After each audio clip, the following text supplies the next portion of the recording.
right? But That's the old school one. Lovebird. Kunka. They can both buy Blade Mill hearts. So just send the beefy boys to the corner of the map. They do their thing. That's the name of the game, bro. And then go be honest elsewhere. That's the name of the game. Sounds like that's your next voice line for next year, mate. Well, nothing too interesting in these openers, but like you said, T, an importance on these bans. Liquid, they only have one, and this Conquer is so open. We've seen it played in offlane, we've seen it played in mid, but where do Talon like to put it the most? For the Kunka, they like to play it. They've only played it offlane. Yeah, so they. Oh, okay, so the team that's only offlane. But judging by last series, I mean, they clearly have much more to show on all these teams, and they've had a break since we last saw them play, so the pubs could be there. I'm not like locking it in any which way. Liquid have shown the Primal played offlane and mid so far, which is fine either way. I'd love to see another Nature's Prophet unboxing, to be honest. Yeah. Yeah, the other thing as well is I'd like to see Talon, for example, go for Enchantress. Like when they open up the next phase, they pick up just some nice casual Enchantress. It secures the lane against some Primal offlane. You have to slow to deal with his trample. You scale as well. And especially when you have heroes like Kunka, you do want your supports to scale as well. So when he has Ag Shard, they're pumping out damage during the chaos of whatever fight Kunka provides. You don't want your supports being like, I'll save someone. It's like, no, you have an opportunity to slaughter that fight. I also really love the Kunka response to Primal because it forces your iron build a little bit more. But it seems so hard to buy like your Ags before BKB, for example, because you just want to be able to move, and you really want to be able to use like your ult, which is just impossible into Kunka. There's so many stuns. I think it's still better to go for the eggs, though. Especially if you have heart already, like Blade Mill heart. I don't think you need more in terms of like BKB to move around. Like you can just press your E and just like, you know, hands off keyboard already. Yeah. Ancient Apparition was going to be that one ban from Team Liquid. Sorry, one of the bans, not even an AA. So they didn't want to take it out, even though that's a very common hero for both of them. Liquid could have picked it up. Talon obviously having played it too, which leaves still one very busted support in the pool. Tree. I don't really like tree into Primal Beast just because he can find you like super easy in the trees already. It's also like there's a lot of times I see Primal, even with Leech Seed, still do enough damage just to rip through you. But in regards to lane, maybe if Talon are thinking of some like Muerta or something themselves, then Tree secures that lane for a ranged carry, just to body the death. But we'll see what their angle is here. I mean, maybe they're just trying to secure like their carry idea. You play these team fights into Tree Kunka. It's like you have to have so many ways to deal with like the Kunka Ags and all that stun. You also have to have a way to dispel the tree, or like in going into late game it gets harder and harder. So playing as a carry to carry, it's very difficult, especially when 23 Savage is your win condition. You want to set him up. Yeah. I mean, it's true. Just think about that, right? Conker gets these Ags, it almost makes you go BKB. You pop it, and then all of a sudden Tree puts out his ult. It's just like, this BKB, you're still not going to get away. You're not going to get to run away. You're not going to get to do anything in a team fight. Yeah. That is a very deadly combo there. And then Dark Willow going to be that, most likely +4 picked up for Team Liquid. Boxy getting his hero early. Not the Nature's Prophet you wanted, Reza. Not the Nature's Prophet. I mean, Nature's Prophet not that good here, to be honest, because your Primal Beast breaks your trees and the tree is walking from your trees. So. Synergy just not there. One option Liquid has, they've done it before. I don't know if they pick it now, but like they've done Silencer, and it's like, I don't like talking about this hero too much, but when you have Kunka, a tree, and you already have Primal who's very quick to initiate, it could synergize with the, we're in the fight, you can't take our fight now, but they go and themselves. Also, super, on the flip side, just this support duo, they can break the map alone. Like Eng plus a creep plus a Willow, they're going to run around, poke everything, fight everything, and if you get the troll, you'll be able to actually kill off towers into the tree and protector as well. So yeah, Liquid, they're wanting to play that high pace that we expect from them, being the fastest average game time of any team so far in the tournament. So far so good, I would say. I love their support duo. I love they are offlane already. What don't you love? I don't like the screen pick, to be honest. There we go. Yeah. I think they should have taken Edge themselves. Yeah. Alright, yeah. Great mind. Yeah, I agree with you. Hell well, yeah. Look, they have picked now, so what is going to be something that you think will put that tree over? What does their post 4 have to do to fill in the gaps that tree might not be able to do? Initiating Damage, for maybe? sure. Yeah. Initiate and damage. Oh, that's a lot. A tree does initiate with his shard, but it's a little bit more methodical. You need to set up the map correctly. You need to make sure you're not under vision. but then having that 4, that's a little bit more traditional. I blink, stun, fight begins, and then Tree can like scurry his way in. It does simplify a game a little bit, but Tiny Tusk. Do you think there's room for Morphling here for Talon early, or do you think it's too early? Just because they have no real hard lockdown right now? for sure, I think it's easily an option. Wow. Good job, Alex.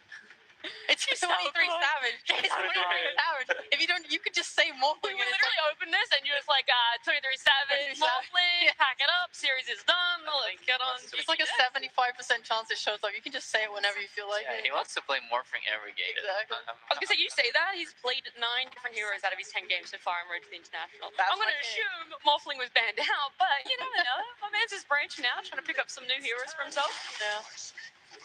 Profit themselves. So like for Talon right now, I see them looking at Liquid's aggression and going, okay, if you're going to run at us, you're going to run as like a bundle. So now we have Tree behind you, skipping a wave. Nature's Prophet can skip a wave. And Morphling, once he gets a couple items, in theory shouldn't die to the first 3 heroes. The next 2 picks on Liquid need to kill off these, like kill off this Morphling. Because right now they don't have that very clean way to stop the Morphling from getting, 2-3 items and just being unkillable. Do you think Primal deals with Morph in the laning phase? Do you want to see it shifted to mid now, or are you still hoping it goes in that off lane, still goes the very tanky build, the stereotypical Blade Mill Heart? I think it's totally fine for Primal to go in the offlane and just, play behind the tower and skip waves and just be farming. But he's not gonna push Morphing out of the lane. Couldn't this just be Naga and the Dark Side? Okay. I was like, for Liquid, they could have responded with like, some Naga to like fight their map play with your own map play style hero. I was thinking about PL or Naga. Sure, Yeah. okay. Yeah, instead they go for a Darkseer, which I don't like this pick. Do you like?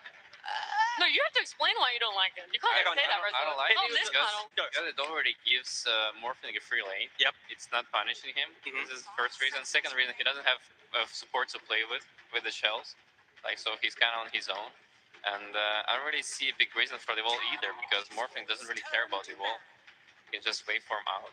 it So- feels like a pick for the mid game and not for the how they get to the mid game style. Like if they could put all their heroes at 20 minutes straight away, they're like, okay, this is perfect. We've got Darkseer punching a Morphling, we've got the Primal Beast soaking up all the early game, but to get there, I kind of agree with Rezo. Like this lane probably isn't going to be that great. Like a Tree Morphling lane, that's really formidable to deal with. They might just have to skip waves and just kind of trade Darkseer free farm for more free farm. And normally you lean probably Morph.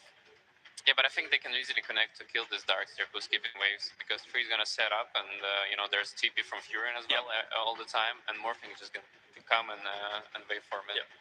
Oh, and they ban out the Naga, so yeah, I kind of would have preferred the Naga in that position instead of Darkseer. I feel like that conceptually deals with how Talon want to bring out the game longer. You also can buy Skadi, you can buy Orchids, so you have different points of pressuring the Morphling. I agree. So I think potentially Liquid missed the beat here by going. I have Dark a Side. question. What do you think of Willow carry? Like if you put the Primal with the Darkseer off lane, potentially. Willow carry. Have you seen the pubs? Maybe mid. Maybe. Okay. I've seen the Shiro's been doing it from LGD. That's where she's kind of referencing. Mickey's done it too in pubs. Yeah. Yeah. I don't know. I just saw it coming up more. You get this Midas. When you get your Ags, you're just doing so much damage. I don't know how much I like it. I think like Kunkka with Ags makes it a little harder because you can't just sit there in Realm and hit. But I prefer it in games where your opponent cores can't reposition and also be very active in the fights. Yeah. Like in this lineup here, Kunkka can stun you AoE when you're in Realm. The Morphling can just waveform away from your Realm duration and then reinitiate after. So I think it steal you. Yeah, true. So I think it'd just be crap. I think it'd be a bit awkward. Huh? Nothing. Yeah. Yeah. Nice. Not a big fan. I think I'm not a fan. Like when I put it in my head in theory, but I would. The option is there, is what If the you're saying. option was there and we could put like the Primal with the Darkseer, that makes that lane stronger. Makes. Spectre. All right. Spectre is a good pick. Is this going to be a Spectre that goes Radiance, or are we going to see maybe the Diffusal build? Because Diffusal, Skadi, Basher, like these type of items are very potent against Morphling. I get the But Spurs as well. yeah, Spurs. Oh, the Spurs. But then you trade off like low farm speed. So it's like if they get a lot of kills, then the kills can supplement the lack of farm because no Radiance. But I'd like to see a different variation on the build potentially, just because of your Morph matchup. I think Blade Mill Radiant is just too good of a build right now. Well, what's going to round out Talon's draft right now? You know, this Kunkka, but they've mostly played it in offlane. You think so? They're looking for that mid matchup now, going against that primal. They is still flexing Kunkka, but I think it's Puck, right? yeah, okay. Puck has the freest game of his life against. No stun. There's so little stun. Oh, I was never confident then. They decided to go for the tide. They were inspired by Collapse Tide last game. And the same logic is going to apply here, right? Spectre can't pressure the Tide. Tide can go Meteor Hammer. And then also Dark never rotates into a Tide. So this should be an unkillable Tide Hunter unless Primal plus Willow plus Ench all come in at the same time with another core to then kill him off. So yeah, a lot of early game pressure coming out from this last pick Tide Hunter. It's a wild lineup from Liquid. I just like having so little lockdown and just relying on overwhelming Talon with damage. Like, we're just going to go on you with like a Skadi, Primal Charge, and a wall and hope that we can just like burst you down or the rest of your team. It seems so hard when they're so defensive with damage reduction on Talon and then the ability to buy like auras and stuff on top potentially. Do you think that Liquid could still match this potential? We saw how active that a spec can be, right? Kiritich played it very active just before, just moments ago. So could we see Liquid also try and match this temper and be just as, you know, oppressive when it comes to this map, try and cut Talon off of any space? They have a very aggressive lineup, and I like that, but I think their laning is weak, so they can lose like 2 to 3 lanes this game, and it's going to be really tough. And no comeback mechanic from a lost lane for the side of Liquid? Not so much, not so much. They only have like vacuum wall, but there's no like follow-up, really. It's going to be a long game, that's all I'm saying. Like, Morphling gets ahead, he's going to walk up high ground, and then he's going to get Darkseer punched into some Spectre on top of him, die once, game lasts longer. So, yeah, I think it's going to be like a 53-minute game. Yeah, I think I prefer Talon's lineup. I just think it looks simpler. I think it's easier. I think 20 is playing super hard comfort, and they have heroes that support it to be able to do what it wants to do in the game. Well, look, I've loved listening to your opinions on the draft. I've loved listening to your beautiful voices, but we have 2 more beautiful voices that we have to listen to. It's Cap and SBG. The story of this series, there have been many chapters going throughout the year, but the culmination comes here at TI. Will it be a story, Avery, of revenge for Talon, or will it be a story of continued playoff dominance for Team Liquid? I mean, they're the last of the region, right? The last remaining up here from that Western Europe dominance that we've seen all year. Talon, they're a team that's shown no fear. Every time it feels like their back's against the wall, they go to a game 3. They make it very close. Some would say they bring people out of their seats, Cap. And so it's a question of, can you just close it out and get there this time against a team that has been your kryptonite for so many damn series? We're going to see here, and this is a big series for that upper bracket, especially when you're going up against Team Spirit in the next round. You have to come out strong. You have to show some dominance. You can have a lot of momentum going into that next round as well. It's going to determine a lot of the pathways going deeper in this tournament right here. These are 2 of the teams that people probably had in their top 6 at least. Yes, especially considering their performances throughout the year. You're expecting both of these teams to do very well at TI, but again, those expectations always seem to get turned on their head when it comes to the international. It has a way, the pressure cooker of just being able to break certain teams and players down when you think that they've really got it all figured out. The opening of this series, though, game 1, is there anything specific that you want to look at? Because I know, personally, I'm already looking at 23 Savage Morphlings. If Talon want momentum, particularly throughout this entire event, but in this series specifically, I need the quintessential 23 Savage hero to pop off. And he's on it. See, this is a hero they brought out in game 3 versus Gaming, and there's a reason why, right? As we were talking, every time his team has their backs against the wall, the 23 Savage Morphling is something they go back to. It's a comfort pick. He's probably the best Morphling in the world at this point. It's his most prolific hero in pub. It's his most prolific hero in professional matches. It's everywhere. Nisha actually using the early Q to be able to stop Q and gets them a first blood for Team Liquid. This is a game that, in a series, it's a lot about tempo. You have Liquid, the fastest team of this tournament. They played a lot of Furion. They played a lot of these lineups, particularly with the Primal Beast, that they've upped the value on because the speed is just so important to them. They want to take over the map fast. They want to take over it early. And they want to put you in a chokehold, especially a team like Talon that is known for going to those C late games. You do not want to play against this team going past the 60-minute mark. It's just a death sentence. I don't care who you are. I don't care what heroes you have.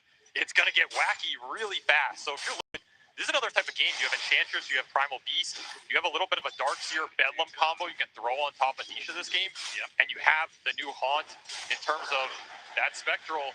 that Spectre joining every one of those engagements 60 seconds off the Shadow Step. Yeah, that's where I wanted to start on, because you're talking about a fast lineup. You know, normally people think of Spectre, traditionally this hero, oh, it's the ultimate late game hero, oh, he's super slow, yada, yada, yada. But now with Shadow Step, every 60 seconds, like this is the Furion of carries. He just gets involved all the time. I mean, I'm pretty sure this hero's win rate going in today was like 80% over 10 games or something. So we're seeing a Spectre go later in the draft and just decimate games. I think people have to reevaluate. It's one of those heroes that it's stuck in your brain for a long time. Spectre, slow, late game. Nah, this is a hero that plays a lot faster now, particularly with these Urn or Blade Mail builds. And it's something that could suit Liquid really well if they try and up the pace here. The downside for them, I think, in this particular game that the panel was talking about is these side lanes should be very good for Talon. You have Furion versus the Edge, which is not as bad a matchup as it used to be because, of course, you're not playing off Treants. And you have this Treant Morphling lane, which is just a powerhouse of a lane, especially for a Darkseer that doesn't have a melee for to combo with. Oh, Nisha playing the margins there. He went down to below 10 health against that final hit from Makoto. Makoto's still playing for it. Paragon's going to come in, and he's going to be in a bit of trouble here. Nisha is going to be slapped down as the creeps were underneath his tower. This is all due to the fact that First Blood, Q, yeah, he gave up the First Blood, but it went to Mickey, and he also snatched away a bounty rune in the process. So the fact that Nisha just hasn't been able to get that regeneration from his bottle results in Makoto effectively winning this part of the lane. He's lucky he didn't lose Courier off that as well. That was a bottle delivery almost straight into the hands of the Furion here. And this is the thing that Liquid have to think about, where this Furion goes in the early game. We're talking about the speed they want to come out with. If there's one king of speed in this tournament so far, it has been Nathan Crawford. This hero is almost unfightable in the first 5 to 6 minutes, particularly on these rune fights, and particularly in those mid lane ganks where you just can't react to it with the same sort of support committal. So it's like Nisha's going to have to think about even more now, the fact that he's behind almost a 3/4 of a level here in a Kuka matchup that can easily set up on him. This is something that Talon are going to try and exploit here, especially for Q, who wants to get a fast Urn up, get the levels rolling. You get an Urn on this Furion plus the blood grenades. The kill threat on the map just goes up exponentially. He's looking straight back towards mid. Yep, here he comes again. Now, Nisha has been holding on to the onslaught this entire time. Another reason why he's struggling in this lane, he can't use that ability. Otherwise, Q's going to come in and punish him, and he almost gets him there with the torrent. Not quite. He's going to try and bottle up, but it looks like he's just going to be chased down, not receiving any help. No TPs coming in from the Liquid side. They are just leaving Nisha hanging him out to dry here. Nisha. Oh, and painful. Yeah. I mean, I guess the one saving grace is you don't have the Urn on Furion yet, so hey, no charges. That is true, yeah. But at the same time, okay, the Furion left lane surely means you're punishing the solo offlaner. Yeah. No, Caps is totally fine. Get back to you on that one. Ollie, gonna be in some trouble here. Vacuum doesn't actually grab Ollie, grabs 23 instead. That's fine. They'll run down the Train Protector anyway because Insania, instead of trying to put pressure on the Tidehunter, they leave in a 1v1. They say, okay, it's better for us to try and have an impact in this bottom lane instead. And it's a smart heads-up play. You do not want to linger in the early game with Enchantress, particularly if your mid lane's not going well. You have to make the action happen somewhere. This bottom lane's probably going to be the best place to do it. It just feels awkward because it's a Morph lane. It's one of the ultimate brick wall carries. Yeah, I don't see 23 getting kicked out of this lane short term, especially with a Treant who Ollie can go back into the living armor points here. I mean, we're talking about slowing the game down. That is what Treant does to a T. So as long as Talon can hold this safe lane, I think they're okay with it. And it means Insania has to pick his marks very wisely in this early game. Where does he pressure? Who does he try and gank? Which of these lanes do you try and sway? Not easy when you're looking against two very tanky heroes in the Tide and the Kunkka that are pretty much full HP because they're not getting harassed. And a Morphling that's hard to kick out of the lane entirely. Tough Enchantress early game, honestly. This is where you really wanted that mid lane to go better if you're Liquid because, yeah, it just opens up your plays with this Primal Beast damage. Otherwise, it feels like you're lacking it a little bit. I mean, it's crazy. You're talking about the brick wall hero that is Morphling. I'm looking at this Tidehunter. I'm looking at a mid lane Kunkka. I mean, these are three different brick wall heroes that just stand in lane and are not that easy to gank, not that easy to kick out of lane. And if your mid lane continues to lose like it's going to, once again, Q snacks in that final hit to be able to finish him off. They're going to get the kill on Q in return. Stuck underneath the tower. No problem for these two supports. But the trade-off is so favorable for Talon. Q's really happy about that. XP, earn charges, another death on Nisha. Oh, and Mickey is going to be run down perhaps as well. Ollie snuck his way in through the portal and showed up behind Mickey. Mickey will TP out of there, though. He doesn't, I mean, these heroes are not close to ults for Liquid. You are a long way away from the 6 on Spectre, and you're particularly long way away for the 6 on Nisha, who's continuing to get punished. He's in the early stages of level 5, hoping for a 6-minute rune. And he'll get some saving grace here as a shield rune of all runes on the highest strength. Exactly the rune he needs, because he can use the more HP against these ganks. Definitely helps. But we're seeing the difference here, right? I mean, Ollie goes top briefly, it kicks Spectre out entirely. Whereas 23 is just still living the light bottom, collecting Lotus. This is some tower pressure with a catapult that got kept alive. No hammer up yet for Jabs. It's not getting pushed too fast. But it's going to force Insania back here, and it's not an aggressive play for the Enchantress. So it's probably going to come down to this mid-game in terms of how much Zai can get done. Zai has just been free farming on this Darkseer. He has not been touched at all. That is the very good news for Liquid. And this is a very powerful hero for their lineup in terms of activating Nisha. Okay, maybe Nisha's behind in terms of net worth. Talon committed a lot for him by basically dual laning mid. Upside is Zai's had a free game. And if we see one player from Liquid carry a lot of these mid games into the late game, it's going to be Zai. So even if he's a bit under level, doesn't have the same kind of items, you give him an Ion Shell, you give him some extra movement speed, and he's still going to be kind of the same rampaging force no matter what, right? And maybe some auras. I mean, you look at the damage from Talon going into that mid game. That's where these Kunkka Tidehunter type lineups fall flat sometimes. Sure. Like, are you actually killing heroes on Liquid side through a pipe, through a grease? It's going to be a question to answer here. And that's where the Morphling is supposed to do it, but the Morphling might take longer to get there. We'll see how much Zai can propel his team using this early lead that he's accrued. How much these supports can continue to get done in a relatively quiet early game, all things considered. Dieter Hammer is inevitably going to take this lane.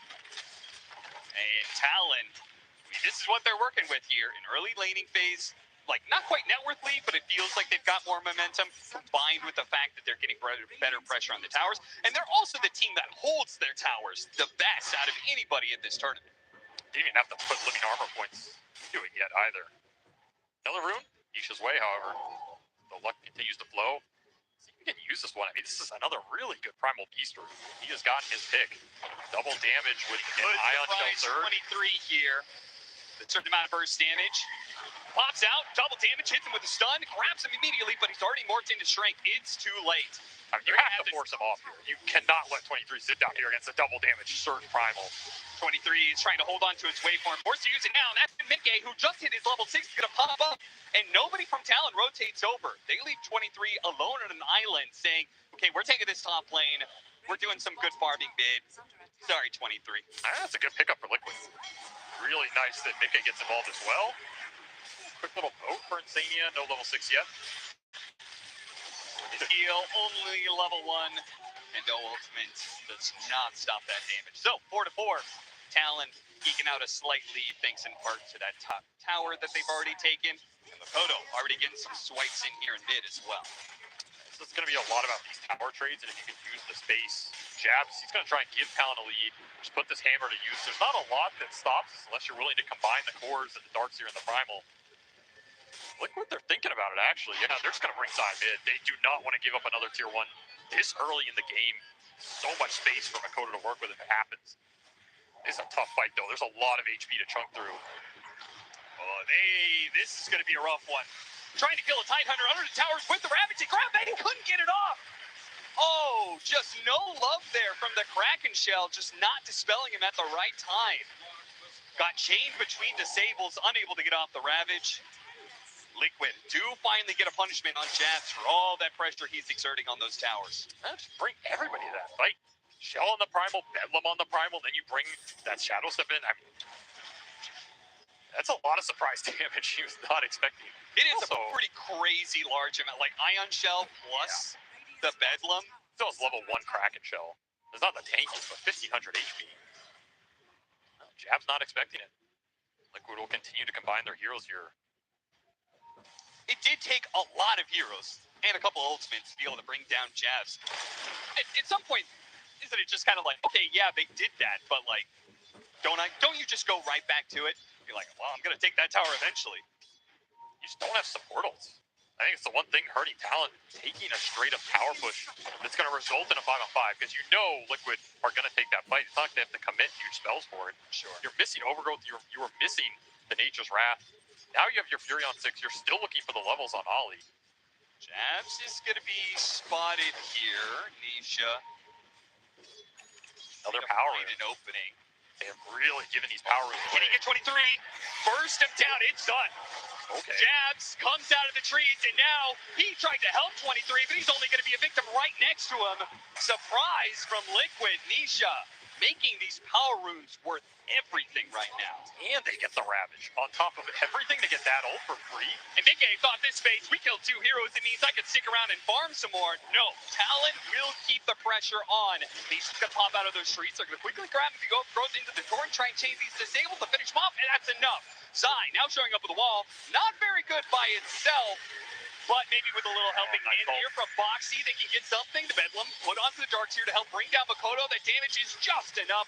Make a kill for Boxy, but Zai may pay the price for it, trying to get away with the Spirit Vessel, but it'll take him out. The heals from Insania not delivering in time. Good TP away from Boxy, though. He will keep his kill streak intact. Very important because he's the one getting all the 5-0-1 for Boxy. He just seems to be getting all the last hits on these. And honestly, a weird fight for both teams in an area where the objective isn't even there. Started out great for Liquid, but ended up the best for, I guess, Q here. Really just reaps all the reward on this Furion. Full vessel already done. Yeah. Still has a charge up to the bank, level 8. Nature's Prophet is cruising into a position where he's going to become a potential 4th core in this game. Yeah, his stats are going to be insane because he's getting the levels. Yeah. Nature's Prophet is 9.9 stats per level, right? So insane. Spirit Vessel, if he gets a blade mail, like he TPs in, he's not a good target to actually turn around and hit. That's interesting. He's considering blade mail, right? Yeah. Not a conventional second item support Furion item. See if it pays off. I mean, there is some uncontrollable damage on the side of Liquid, but it's also not guaranteed to go on him. Outside of if Mickey wants to commit his ult onto Q for a decent portion of this game, which is traditionally what you want to do in this matchup. What would be some other options? Because I noticed Jabs is not going for, I thought it was this because Jabs is going for like a pipe build, right? Tons of magic damage going on. But he's not thinking about that. Right now he's thinking about Shard and Blink Dagger. He wants to get that initiation online. I almost think something more aggressive damage-wise. Yeah. I don't want to say the Orchid because I don't think it's a great Orchid game, but something in that line because like the Solar Crest build? Yeah, you have so much utility. And I mean, Blade Mail is an aggressive option. It could definitely pay out here. I think it's a very interesting choice. It's also a decent damage item on this hero that has very good right-clicking capability. I mean, you look at this talent lineup, it's going to be Tide, Kunkka, and Treant providing a lot of sustain, which is where I go back to Zai on the flip side. Like, he's going for this Greaves pipe build. That's going to be a really important timing for Liquid. You need to take good fights around Zai's timings in this game to accelerate you to those objectives, particularly for Spectre, so you don't fall too far behind in terms of, I mean, we're going back to some good old Aura gaming, right? Yeah, I was going to say TI-11, I think we would be pretty clearly favoring Liquid because we're going to get some team fights, and one side is going to have Auras, the other will not. Whoever built Wraith Pack. Yeah, well, with no Wraith Pack, Pipe Greaves is the next best thing. Yeah, what's the Wraith Pack for this tournament? I'm not sure if we figured that out yet. Hard Blade Mail? Yeah, that actually, yes. Good old heart. Well, I think Talon are pretty content with just chilling out. They're farming away. I think they're happy. Liquid, they need to, as you say, hit that pipe timing. But at that point, you got to start hitting the game really hard, right? Because you said Liquid is the team that needs to play this fast. I think they prefer to play it fast. And I think with the start, yeah, I mean, they scale fine. Like, the Primal's going to break this Tide in the late game. You have a lot of burst options on the Morph lane with the Bedlam. Darkseer going in with a punch, or potentially double illusions with a wall. I just think it's Talon. Every time I feel like the game goes 70 minutes, you have to think about how this team plays those late game fights. Yes. Playstyle-wise, Liquid always looks better faster, and Talon always look better later in the game. But I don't think it's necessarily a draft limitation. Sure. Enchantress can also scale really hard in this game, and Insania he's going down that path. Early Dragon Lance for the Enchantress, looking to get into that Hurricane Pike. And I mean, it's a great Enchantress game in terms of being a 4th core. There's not a lot that really burst him down on Talon's side outside of 23 committing on Insania in a fight, which is not something he necessarily wants to do first. You know, he wants to steal better spells than what Enchantress has to offer and find a better target. So Insania could bring up a lot of the damage powerhouse for Liquid. He finds him. They are going to TP in for this one. Talon is saying this is a fight that we can still take. Makoto is going to be able to grab Boxy. Tries to stop him. Stops the fear very nicely with the X pull back, and Boxy will die for that. Q for Boxy, trade off of 4s, but Boxy was the one with that mega kill streak, so that was a kill worth a lot for Talon. I mean, you're talking about Talon being happy with the pace, but I do feel like Liquid are just getting more out of the map right now, particularly with the fact that Mickey went back for this Midas, and he's joining all these kills every 60 seconds. Liquid are happy to trade these kills out if it means Mickey gets more XP, more earn charges, he gets to go back to the jungle, not getting ganked because Talon are not making a play of their own, which should be pretty obvious on this map with the extra lane shove you have between Darkseer, Enchantress, and the Primal. And the second they split up, you just go straight back in. And now Talon has to react again. Yeah, they already used some of their TPs to come down to this bottom lane. There may not be the same kind of reinforcements, but maybe 23 is all you need. Shows up, turns to the Primal Beast, and brings down Nisha, chasing after Insanity now, who's now in no man's land, goes for a desperate GT up, and the overgrowth is there to stop him. Liquid overextending themselves, thinking they had an opportunity, with Makoto being unable to join the fight, but it's quite the opposite. 23 is more than willing to take that engagement. That's why this Morphling works so well for Talon. 23 is always happy to join these fights. Even with early defensive builds like the Lincolns, doesn't make a damn difference. He's going to contribute with the spell steal. And that's a fight where you don't have Spectre who can join that dive for the extra burst damage. Shadow Step just coming off cooldown there for Mickey, so it's a carry differential here. I like the concept from Liquid though, right? If you can split this Talon lineup on the map, abuse them with the lane shove advantage you have right now, and get some big core pickoffs, that's going to put you in a nice position. Because this is a lineup that wants the ball. GD coming in from Q to help out here. This is not an easy kill. In fact, Mickey is going to be able to make even the odds. 2-2. Zai trying to get away with the surge while Mickey wants to finish off Q. And now Nisha is going to join in on this party, making a 3-on-2. Makoto, he pops a blade mail. He's pretty tanky. Is he receiving any help, though? Doesn't look like it. Liquid will deliver more numbers. Makoto is forced to use the BKB. The first one of the game, so down to 8 second duration now. Yeah, not the first BKB team won it, especially team level 13 already. What they'll have to use here is blade mail on blade mail on blade mail. Maybe that's the trade back on. Just buy blade mail on everybody. I mean, I'm sure you're pretty happy with the item build of this game. Only one Midas. I know you're grumbling about it. Everybody's making so many Midas. That was not me. That was Fog. I like. Oh yeah, you're right. That was actually Fog. I'm fine with the Midas meta. I think this item's great. I think it's better on supports than cores almost. Yeah. Which is the one people complain about. So what do you think about this game where it's only Mickey building it? Where in games in the past we've seen like 8 different Hannah Midases. I mean, it's a good point. You know this game's going to go late. That is, yes. I mean, Talon, I understand it's like, guys, we don't want to get too greedy. Liquid might try and run us over. But I feel like from Liquid's side, Boxy and Insania, I feel like one of them could probably consider that item and be like, I'm going to scale up, boys. Normally, I do really like the Midas on Dark Willow. I actually think it's one of the better ones in the game if you can get there. Yeah. But I think they wanted more aggressive fight setup with early Yules on Boxy and let Insania scale and the Enchantress, which I think is a fine route. And Ench doesn't necessarily need the Midas to scale that hard. You can just farm it up with the creeps. But yeah, now that you bring it up, suspicious lack of Midases here. It's like both teams are trying to actually play Dota, which that only gets you so far at TI. You know? Sure, you gotta abuse some mechanics somewhere. I mean, TI doesn't come down to who plays better Dota. It comes down to who abuses more cheese heroes and buys more Midases. Everybody knows this. 10-10 here as we approach the 20-minute marker. Team Liquid, very small lead, 1K, pretty much nothing. They do hold a bit more of the map, and they do have, I guess, the Midas advantage, 1-0. Just gonna walk into Nisha and casually vote him. Now, Nisha doesn't have a BKB. He's going for that Blade Mail Heart build. The magic damage could control, but the overgrowth, it could not get there in time. Ollie, of course, canceled it, knowing it wasn't going to be there, so that's fine. They still have that objective. That's why they're trying to smoke up and catch more. They seem to be pretty confident about taking a fight right now.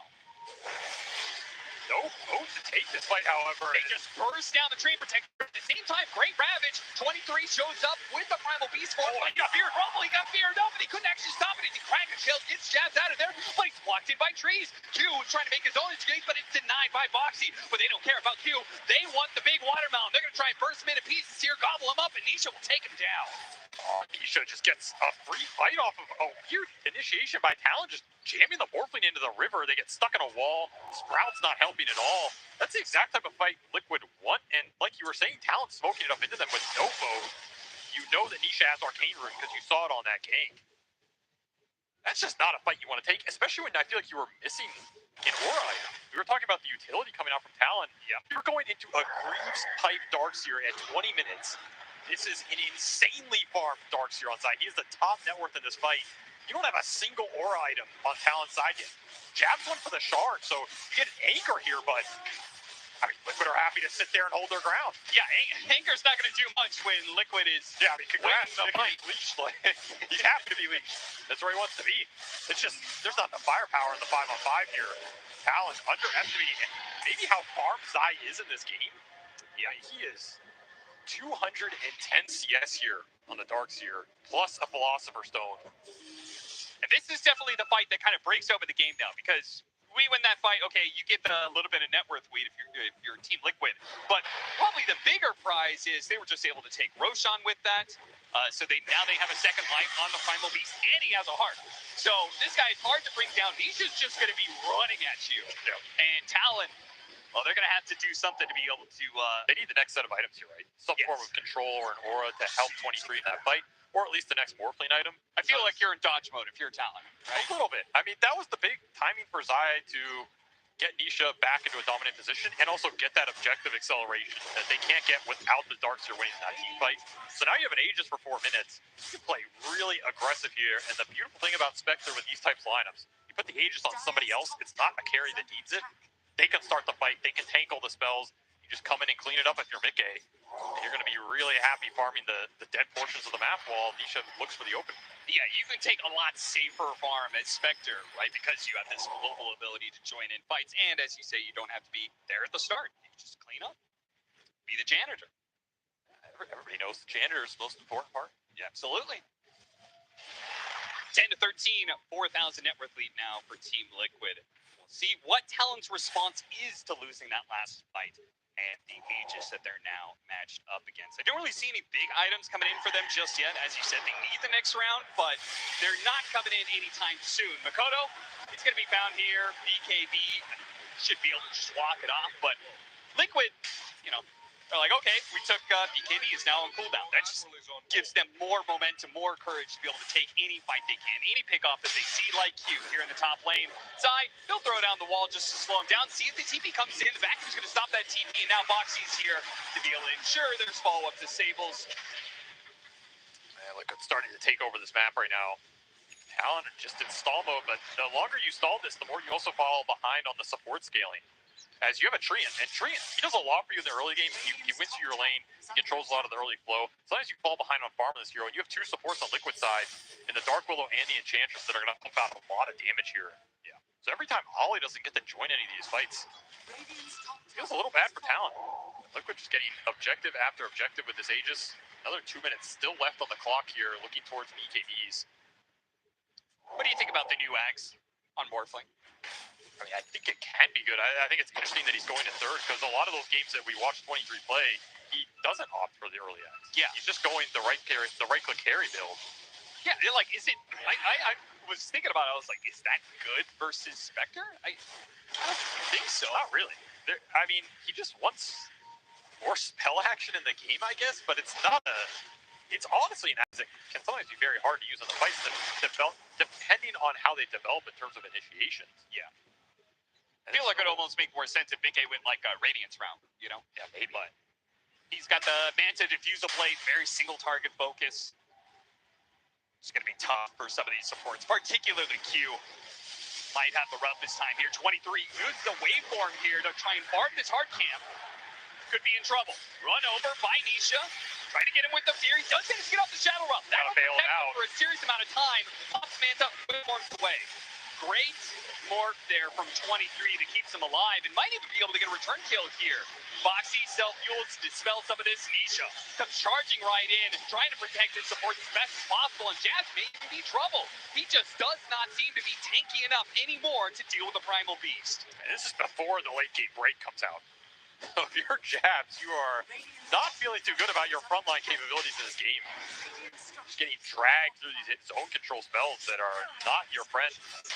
And that axe could be coming soon. Nisha has both BKB and the Aghanim Scepter queued up. We'll see which one he actually opts for. I could see either, honestly. You have enough auras to back up the Primal. I don't know if you need the early BKB rush, but it just gives you a free fight as well. Yeah. The only control that you have versus BKBs for talent is the overgrowth. Yeah, if you never want to die again to make sure that happens, then you buy this BKB as soon as the Aegis expires, and it feels like potentially Nisha doesn't die, at least for another like 20, 30 minutes. Also good versus Torrent Storm.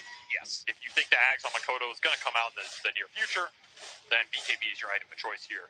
And he probably should know that. We've got the point booster in his backpack, so he's got to know. I mean, what else is Makoto going? Yeah. Nobody really goes anything else. Nobody's doing right-click damage Kunkka anymore. All about this control. There was a Radiance Kunkka match. Oh, really? Was there? Must have missed that one. Don't worry, Thompson was doing this. He has you covered. Of course. I think you have to get something done with the Morphling Ags here. Your age is expired, so you're hitting a window where you can take those 5-on-5 fights again. You got your pipe up on jabs. Haven't really been able to use it. I mean, maybe if you're Talon, you feel like you need Torrent Storm plus the Morphling Ags here, just for the extra damage. But I feel like by then, the BKBs, if Liquid want them, are going to be done. Yeah. So this is like a small window where you can get like a little bit of a win, even out the net worth a little bit more. Maybe not a full 5-on-5, but a core kill or a pickoff or something, because Q is giving you really deep vision on the map right now. He has an observer on the right side of the map. He has another one here on Dire Triangle. Like, these are wards that you get placed deep so you can get core pickoffs with them. So somebody has to be setting up for it in town. Otherwise, they just go to waste. And you have the gem on Nisha. So at some point, eventually, there's a high chance they get dewarded or Liquid just move through the area. I is the person without a BKB who's very often alone. Mickey immediately tries to join him, and they say, okay, let's take Mickey instead. The wall goes out trying to help him out. Mickey does do a good job of reality and trying to get away, but he is just getting deeper in there. 23, though, getting knocked around by Zai, and now Nisha's going to hop into the mosh pit. He goes, and the pure damage slices down 23 so effectively.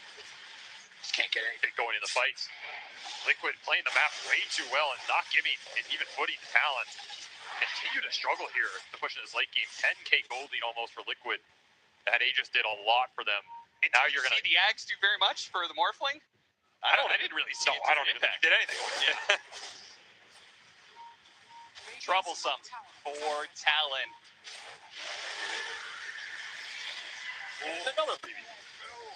I mean, this is the part that is disgusting about Spectre now, because 60 seconds level 1, but 40 seconds level 3 every fight. Every hero you find on the map is a kill for Mickey. 2-1 and 12. Not been pressured all this game and is going to get to a very fast Scotty here, and that's going to make 23's life even more difficult in these fights. Like, he can deal some damage, but not if he can't stick on anybody because he's stuck in a wall, getting hit by his own illusion, then gets hit by a Scotty.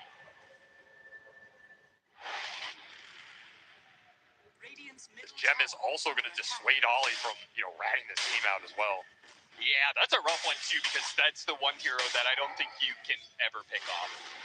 Not with the BKB now online on Nisha. He is a true beast right now. Somehow it is still Zai at the top, just continuing to rack up the CS here. Well, it doesn't look like we're talking about high ground pushing soon. Next right? Aegis for sure. Probably next Roshan. Do you feel like Talon, is this wait for the high ground push with Aegis, or do you feel like you contest the Roshan fight that's coming up? I mean, we've seen Talon play this high ground defense game, right? It's in their arsenal. They're getting 11% here, but if this game goes another 30 minutes, it's going to get weird. It's just, can you hold the high ground? I guess if you're Liquid, maybe your high ground isn't amazing, right? Spectre is not the best hero just sitting there and hitting the building, so you're pretty much just forcing the fight into Talon's base, potentially buybacks, which isn't, it's honestly not that scary because Talon's lineup is pretty ult dependent. So like, if you go on the Tide Hunter, he ravages and buys back, you don't really care too much. Feels like you're either winning or losing that fight, even into the buybacks. I feel like you can just force the high ground with an Aegis, particularly maybe on the Primal. Give it to Nisha again, and let him just start the fight. There's not a lot to dissuade you. But if Talon turtle effectively enough, well, who is hitting that building through living armor? You can always turtle effectively. Turtle into game 2. You can turtle into the lower bracket. I mean, turtling only gets you so far. But the shell is so protected. Yeah, sitting high ground feels great until it doesn't. Quick jump on the jabs and a jump away. Team Liquid poking at Talon, getting a reaction out of them, and not following through. You say, okay, that's good enough.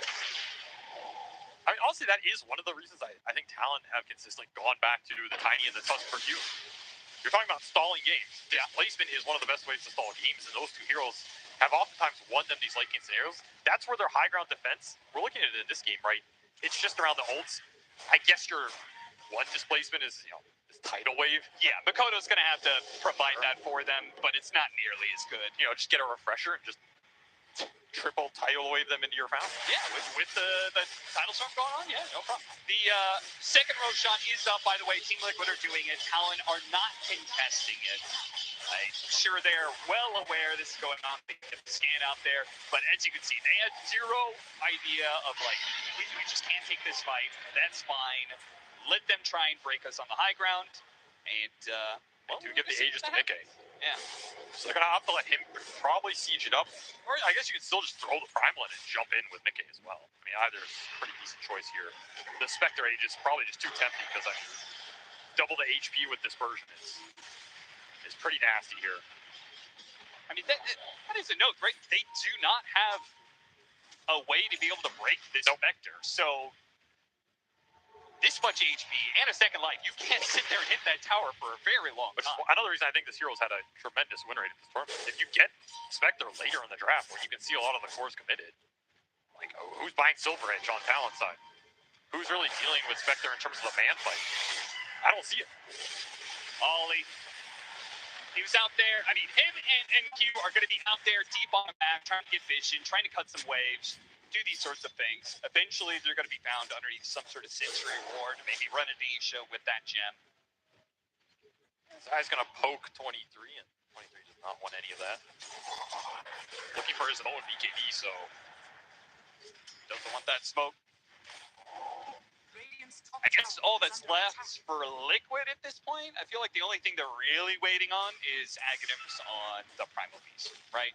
That's the big one. Yeah, that lets Nisha initiate maybe just 100 to 0 jabs here. Who did pick up an Ags of his own on the Tide Hunter, so we're talking about the high ground defense. It's starting to add up a little bit here for Talon. All right, you have this long range Gush, you have the Torrent Storm and the pullback there. There's going to be literally wave after wave of Gush and tidal waves. It's a wave out for Talon. better be ready. I mean, you also have this Furion Ags that you picked up. So if you drag Liquid deep in your base, they all get rooted under a Torrent Storm. It's potentially pretty devastating. It's a fight that you're going to have to play it slow. Yes, because you can't just commit it into the BKBs here. Yeah. It's all about getting these BKBs out early for both teams, honestly. And another pickoff. Nikkei just pushing towards a butterfly, helping him with the Morphling man fight. But stall. All right, there's the axe on the Primal Beast, so feel like that is the last big item of note for Team Liquid that is required for their high ground. Obviously, they're going to be continuing to scale up, but... Well, until the Enchantress Moonshot, of course. Right, of course. Yeah. That's the big ghost signal. Hey, there it is. There it is. 23 is not going to have fun with that. No. I mean, somebody's not going to have fun. Which usually on the team is Jabs, you know what I mean? It's true, yeah. If someone's not going to have fun, okay, Jabs, you go tank it up. The life of a CEO. All right, here it comes. Time to put it to the test here. Can Talon survive through these folks? They got the BKB out of Makoto. That's already so valuable. Yeah, and Liquid didn't even take that much damage. They're going to keep, I mean, even from just Nisha and Insania, they're doing all right. They got a glimp out of them, got a BKB. But you got to remember, there's no blink on the Tide Hunter right now. Jabs opted for this stand your ground build. There's no real initiation power. Like, there's no surprise wrap around with a blink ravage lead into Morphling waveform in. It has to just kind of be walk up and start going on somebody. I don't know who. Take your pick. I mean, 2 lives, Dispersion Spectre. It just keeps up happening faster and faster. With Mickey being a part of all these kills, the butterfly's done, but he's going to have that disperser pretty quickly soon. I was just looking for full octarine. He's maintaining the pace. Yeah, now Boxy's going to do the same, right? So it's the Perma Shadow Realm. Yep. Everything's just scaling here for Liquid. I mean, they are very familiar with Talon. They probably know, let's just play to scale anyway. Yeah, Talon might love playing late game, and it's going to get weird, but if you have like a 50,000 net worth lead on Team Liquid, surely. gold can buy you out of any scenario, surely.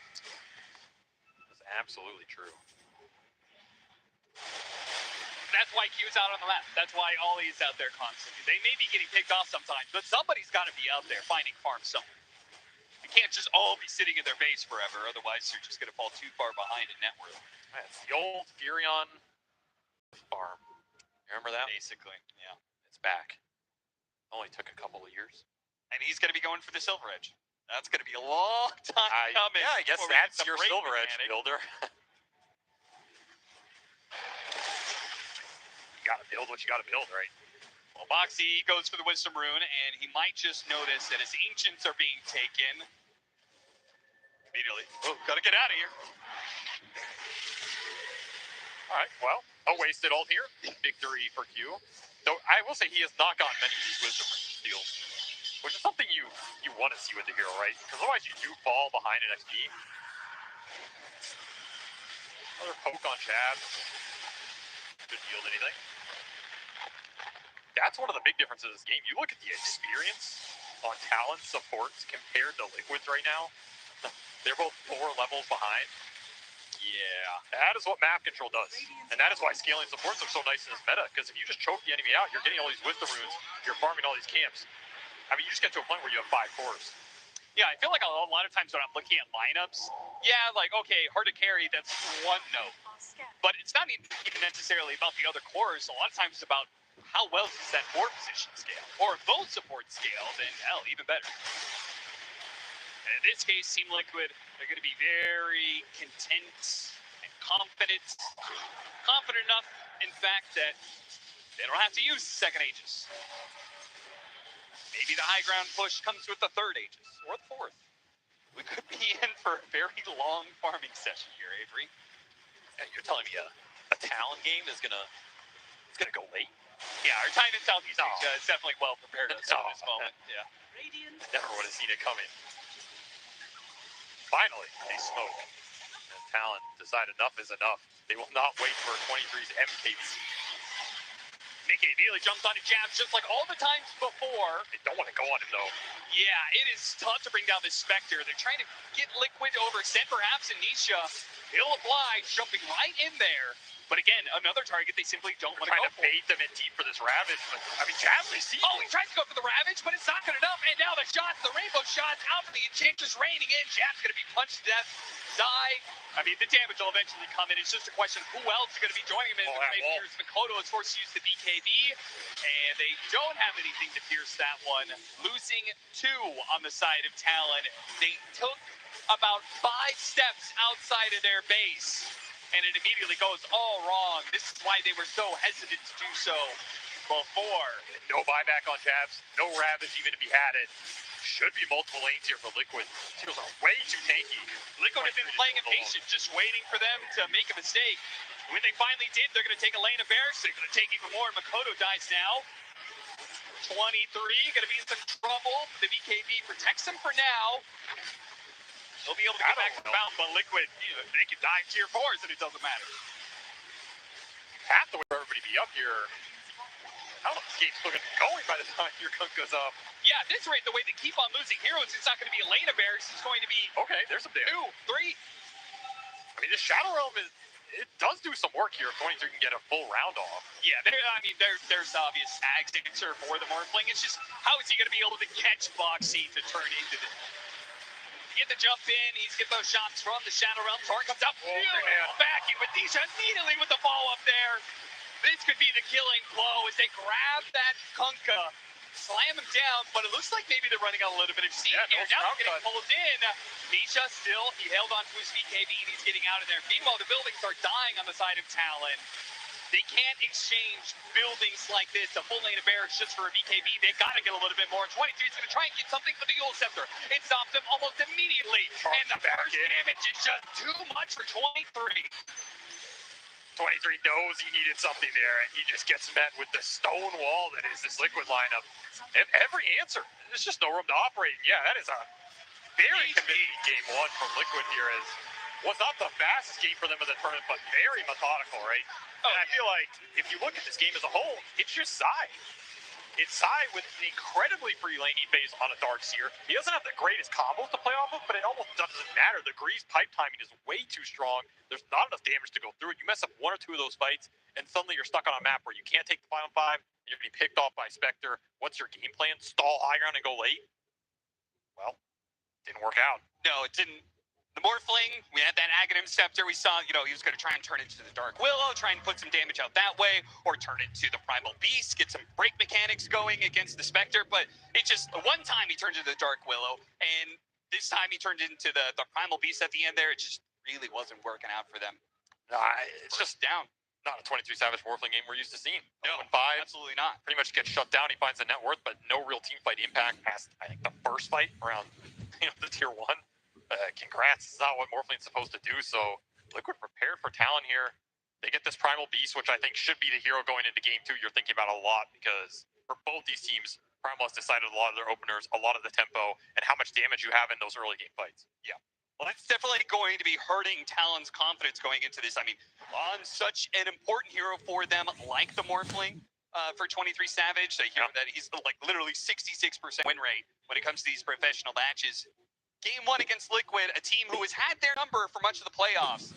It's going to be a little bit rough, but we'll see how they bounce back after all. They are a veteran team. They've been around the block a few times. They've been in a lot of these top 3 finishes, and we'll see if they can bounce back going into game 2. Maybe your panel has some ideas on how they're going to do that. We can definitely talk about it, share some ideas, but it's heartbreaking for Talon. It's obviously only game number 1 in this best of 3 series, but they've been here before. Liquid coming in stronger. We didn't favor their draft yet. We thought Talon were going to have it. We liked the synergy. We liked what they had on paper, but at the end of the day, it doesn't matter how clean those papers are. If you can't execute the way that needs to be, then everything's going to fall apart. So Team Liquid coming in strong. That Primal Beast doing so much as well. And Darkseer too, Rizzo, you didn't like. Yeah, I mean, Zai is just like phenomenal player. I don't know how he won that lane, and he was like the first network the whole the entire time. Like I don't know what he's up to, but this guy is ready to win this tournament. I think because like I don't know, he's just a phenomenal. His execution is on top. Yeah, 23 Savage singled Zai out. He's like, who is the hardest person to lane against you? It's like Zai. It's always Zai. I don't know who pulls it out. It also helps, I think, that Talon, most of their focus in the early game wasn't to mid lane. Like, you see the Prophet TPing mid. Like, during the draft, we're talking, okay, a Darkseer against a Morphling, when you play behind tower, if the next Prophet goes to that lane, get a couple kills, then maybe you can dictate the game. But instead, they look towards mid, they're trying to apply pressure elsewhere. And in doing so, Talon lost their tier 1 tower very early into the game. And then because of that, you've got like this Darkseer free farming. Like all the highlights we're seeing here, it's just like Darkseer initiates, you've got Primal running in, Spectre going for a beautiful build as well. The Diffusal, the Midas. I love the Midas. It was so good. Like because you go for the Midas, it then allows you to go Diffusal, Manta, Skadi, and not feel like you're behind on farm compared to the Blade Mail Radiant. So I think Liquid just understood how to get their heroes as powerful as possible for 20-25 minutes, when potentially other teams would look at this lineup and go, okay, we need to farm a lot longer. But no, they found a way to get it online much earlier. Yeah, well, we even talked about potentially them needing to farm longer because 22 Savage on Morphling, we already heard from Cap, like the amazing statistics that he has. But for this game, he just didn't really have an impact. This Morph was getting burst down so much, wasn't getting that free farm that we thought was going to be traded. Darkseer can have free farm, but at that we thought Morphling was going to get it too. He didn't get it, and he was firing really early sheep.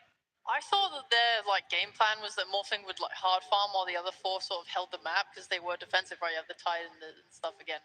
But he got involved in those early fights. I don't have the pro insight to know whether the fighting was an okay choice or not, but I know he's not happy with how it went. Yeah. He literally would enter and die. He would just die. They had so much, but this Primal Beast damage output, I think I even underrated. He was easily just taking more from full to 0.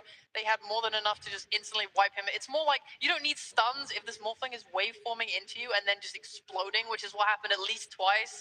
That was massive, a massive blunder from him. Yeah, trying to be aggressive, trying to be that initiation. And look, we don't necessarily have the insight from our pro players, but I do have a professional who we can get some more insight from. It is Purge.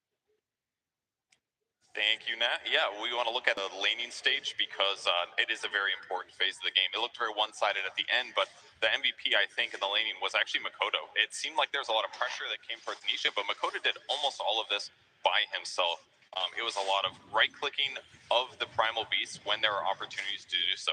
Like when this range creep is about to be denied here, he's going to deny it, and then when Nisha charges in, he's going to have Torrent ready to go to help guarantee that he gets as many right-clicks. So watch how many times he's right-clicking the Primal Beast here. 2, 3, 4, 5 times. And now that Nisha is low HP, every time that he tries to approach and go for last hits, he's going to be right-clicked again by Makoto. So by keeping him low at this period of HP, he just doesn't get as many last hits and denies. And Konki gets more mind games. He gets to pump fake his torrents to make sure that Nisha still doesn't always feel comfortable. He's got to click on Makoto constantly, check for mana levels and things like that. And these are ultimately what leads them to the first kill here. Nisha's again trying to get as many last hits as possible. Makoto's sitting about too high, pump faking the torrents. Here he's going for the range creep, trying to get as many last hits as possible, but Makoto's just on top of it consistently here. And as a result, this just leads Nisha to be 10 HP from the splash. And this is just all a 1v1. Nisha's well respected as one of the best mid players in the world. And yeah, Prophet shows up in TPs, but like, who really did the work in this clip, you know? It's consistently Makoto going for these kill setups with torrents and splashes. Even when he tries to get last hits using his second AoE skill, he lifts the creep wave to prevent him from getting free last hits. He slaps him a bunch, and again, Prophet says, I'm going to show up and help try to make this kill happen. In this case, he threw a blood grenade, he did a sprout to do a little bit of damage. Nisha ends up surviving here with just about 9 HP. They do run him down and kill him eventually, but ultimately this gives him the level 6 versus level 4 gold advantage. And watch what Makoto does here. As he's looking to set up his boat combo, he steps away for just a moment here. And vision right now for Liquid is somewhere around this, and there's also a little AoE from this creep because it's attacking the tower. So he casts Torrent from outside that range, which sets up the boat combo. Very, very nicely done. And again, Prophet TP's in to guarantee a kill. So amazing play by Makoto in this game. He definitely did what he needed to get his team into the match, but unfortunately, the other lanes went really poorly, and Zai had such a good game that it wasn't enough to matter.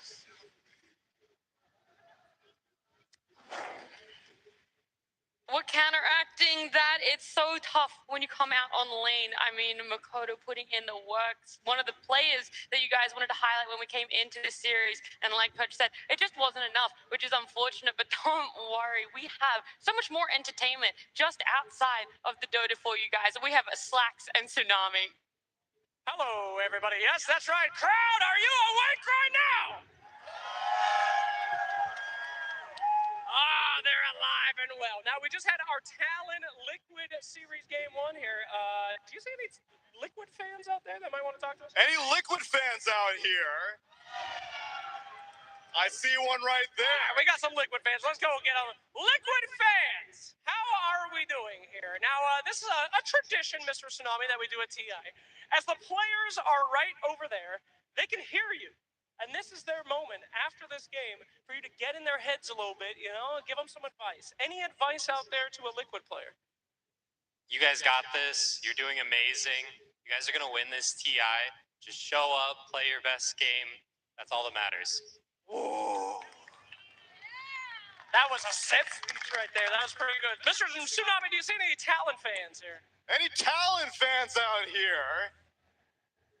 I said any Talon fans out here!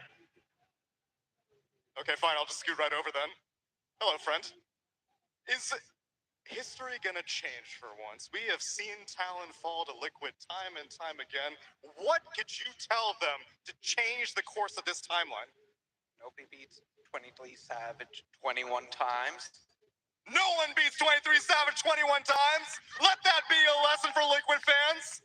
But it may be a little bit less than 21 times so far. I think it's gonna be like, maybe like 15 games so far? Okay, they got nothing. In 6 games. No one beats 23 Savage in 6 games! Lesson learned! Thank you, Talon fan. What's your name? Enough. You're here alone, but you gotta hold it up for all the Talon fans out there. Southeast Asia is watching. Shout out to Southeast Asia. Shout out to Southeast Asia. Let's go. All right, so let's hear it from the crowd, my friends. Will it be Liquid winning this game? Let's hear it.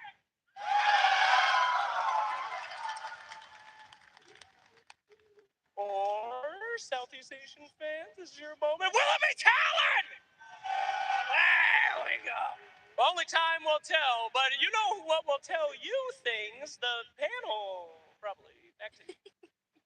Wow, I've never had a cleaner throwback to the panel there, Slacks. Doing work for us. It was nice. We heard some Talon fans coming out. Maybe they were just a little bit shy, you know? SEA things, you just need a warm-up. Maybe same thing's happening with Talon. They just needed that warm-up in game one. They're going to bounce back stronger. Their mental, Rezo, surely is sky high right now. They're definitely not thinking about history repeating I itself. don't think they care about this loss. They have 2 more games to compete in. And I think the Q needs to have a little more bit of a, active hero, because Huron is not really his play style. He needs to be the one setting up the tempo for this team. And when they don't have that, you kind of saw that they're just splitting the map like forever, and there's nothing really happening for them. Yeah, it's tough looking at these stats for Talon. I mean, 0-5 for 23 here, and on the other side, Mickey doing 5-1. So almost the inverse of themselves. A lot of assists for Mickey too, with that lower cooldown of spec. I know I keep talking about it so much, but that is really what's making Spectre so much more impactful. Why we're seeing her pick up more. And the key thing here is Morphling. He finished the game with 15,000 damage. Spectre, 20,000 damage, a part of, 22 odd kills. Like, it's disgusting how different it was, even though it was kind of similar on the damage. So I think for 22 Savage, he does want to get in the game a little bit more, a little bit punchier, and it kind of does boil down to where they're applying the pressure. They're shutting down mid, but giving Xayah a free game, and they're getting so tanky so quickly. Like a Darkseer, a Primal, a Spectre. These heroes, if you don't shut them down, they are so formidable in the mid game because they just have so much HP. Yeah, they got their hands on 2 of those sorts of heroes. Any respect bands, Sheep, that you think are going to have to come out? Or maybe even a change in playstyle. Like we said, maybe try and pick up more of an active carry. I don't think they need to change the carry. I think it was just they fumbled their win condition on Talon for the lineup they had. Like, they did not draft that much damage, and then Morph died too many times. And then at that point, Liquid's establishing like a firm damage line in front of your base. Stay in there. We're warding down the bot side, so you can't farm down the outer extra parts of the map. Too hard. They can hear us right now. Is there anything that you want to say? I'm sure they can hear you, right? Maybe they're blocking us out. Maybe they're like, You think this they are? panel? Oh, Boxy, he's my cousin. Can you fire Blitz? Liquid, Nod now's your your head. chance. Just fire Can I Blitz. say, Nod your head. Anyone on Liquid if you're going to fire Blitz. I want to compliment Blitz actually, because he's... He nodded his head. Yeah! Confirmation, you heard it here. No matter the result, Blitz, you're done, buddy. We meant fire them into the grand final. Oh, yeah, my bad. There we go. Yeah, you didn't finish the sentence. I feel like we do need to build them up, though, Rezo. You can do it. They're going to be walking out, so we know 100% that they will be listening. So, yeah, build up Blitz. Build up the Liquid roster over there. William, look at what he's wearing. He's wearing his suit. He's a professional here. How many coaches are wearing suits? Not enough. I will say, it's an all-black suit, though. We did make a comment, is it Liquid's funeral? Are they going down to the whole bracket with an all-black suit coming out on Blitz? No, they're going up with style. Up with style, they're looking to be in top 6. They're 1 game away. Talon wanting to break that curse for themselves, wanting to make it further, not wanting it to be Team Liquid that knocks them down into the lower bracket. Not only would it be a tough feat to be able to go through that lower bracket for themselves, but bouncing back, the confidence. They're going to have to look to be playing either tomorrow. Yeah, and also the Spirit of TI, don't forget that VP earlier today, they won game 1 in a convincing fashion, and Spirit came back game 2, game 3. So Talon, they just got in a convincing fashion. There's magic in the air. Maybe this is their time to kind of do the same thing. I want to say there's magic in the air, but Rosa, we kept talking about how, there's teams that feed off the energy of the crowd. I think Liquid are one of those teams. Like, they love playing in front of a crowd. They perform. They almost do better on lands than online performances. 100%. Those type of players, they're really looking forward to playing in front of the crowd, for sure. Like, they have experienced players, and they're also, super charismatic, and they're not, very shy to go out there and, talk and engage with the audience as well. So I think it's the big factor for Liquid as well, going into the series. But I think Talon needs to be changing their drafts a little bit. Like, they need to have these active heroes that can make plays, some fights back, because otherwise Liquid are gonna just take the complete aggression, and this is the best team that they can, close up the game super fast and not let the Talon do their, split push shenanigans in the game. Yeah, I think they should let 23 play what he wants, but I think they can adapt the rest around it, like Rezo said. And they just did not have enough playmaking / damage on their supports last game to make up for that. And I think maybe that's why 23 felt so pressured to kind of join the earlier fights, which went poorly. Maybe because, just because their other heroes needed help. I guess the tough side to that is not knowing yet who has first pick, who has second pick, is that you're not really willing to pick up 23 Savage's hero early, right? And if it gets banned out, if that's the one you're sort of gunning for, like how hard does that make it to set up? Like how flexible do they have to be in their openers? I don't think it's about flexibility. I think it's maybe about rounding out your draft with a really solid opening, like the Dawn or the Bristleback. Like these heroes, Talon have found wins on. If they don't have Dawn or Bristle, they've lost every other game. Like these are the only two heroes. Wow. In regards to like offlane, if they round out the draft with this, easy W's. So I think maybe get the Dawnbreaker in, and you'll be good spot. It's like untouched in the previous game. So Yeah, I'm surprised they didn't go for it. why didn't they go for it? Like you've won, you came back against Gaming Gladiators, you bounced back against Keystars in the group stage with an 0-2 down, but now you've just kind of forgotten about the hero and Bristle's banned. So I think Dawnbreaker could be a good game 2 hero for them potentially.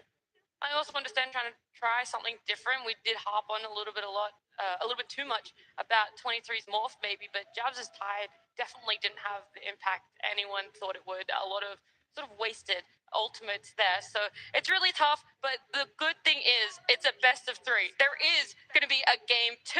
So let's get ready to jump into that one. Team Liquid versus Talon Esports. Game 2. It is game at number 2 draft. It will be coming up very soon, and we get to see that Dawnbreaker, if it's going to go uncontested again, will get lit through in the bans, will get unpicked as well. All we know so far is that Invoker, Spirit Breaker, and Nature's Prophet, so Talon this time round, they're not going to pick it up for themselves, and they really don't want Liquid to get their hands on it either. It's so hard to draft against Liquid.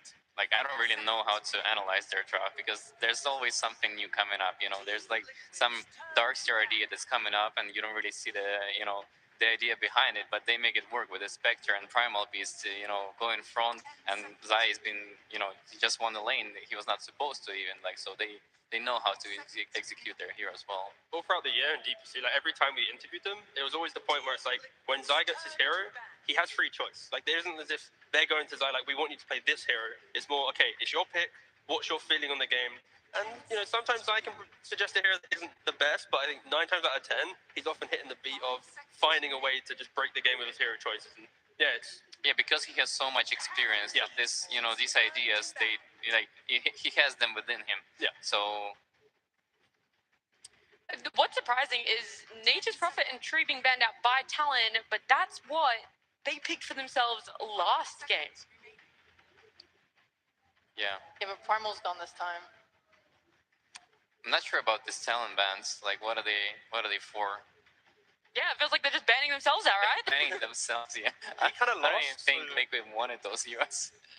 Maybe the Nature's Prophet. Yeah, these are, to be fair, these are heroes Liquid have been drafting in first phase. But when you think of like the punchy heroes, there's been better, punchier heroes to open up a draft with.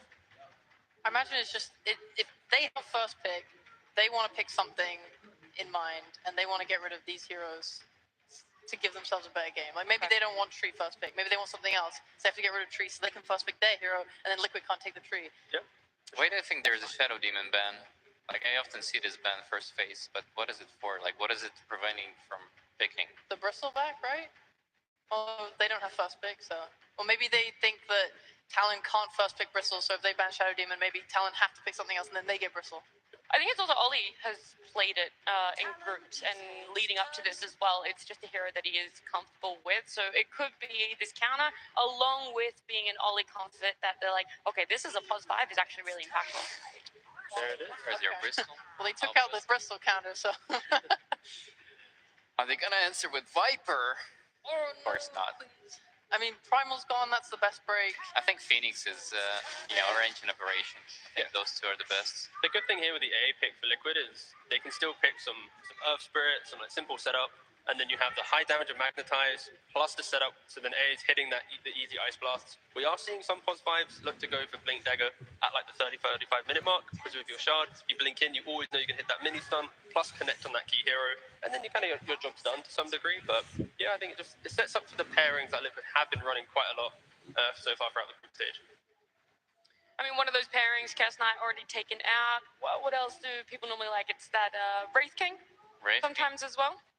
Earth Spirit, Konka might be the one. Yeah, Konka is banned. Luna, not really a combo, but a potential. I mean, Luna doesn't really synergize with AA. Okay. Just trying to see what else is out there that Talon really need to look to make sure they're not going to have this unbeatable safe lane for Team Liquid, this scaling safe lane that can run over the game. I just think the nicest thing is the CK ban in the first phase. This is a hero that Liquid have often just kind of drafted with confidence entering the second and third phases. So just to take it out straight away, it's okay. You don't get your easy lane, you don't get your A plus CK, and also against Bristleback, CK is a very formidable hero because you can buy Silver Edge, you have burst potential. On top of that, already mentioned the AA combo, so yeah, I like the fact that they CK into Bristle pick, kind of just a nice little 1-2 between the ban and the pick phase. They have a lot of options, right? I guess they could take any stun, like a Sven potentially we saw earlier played.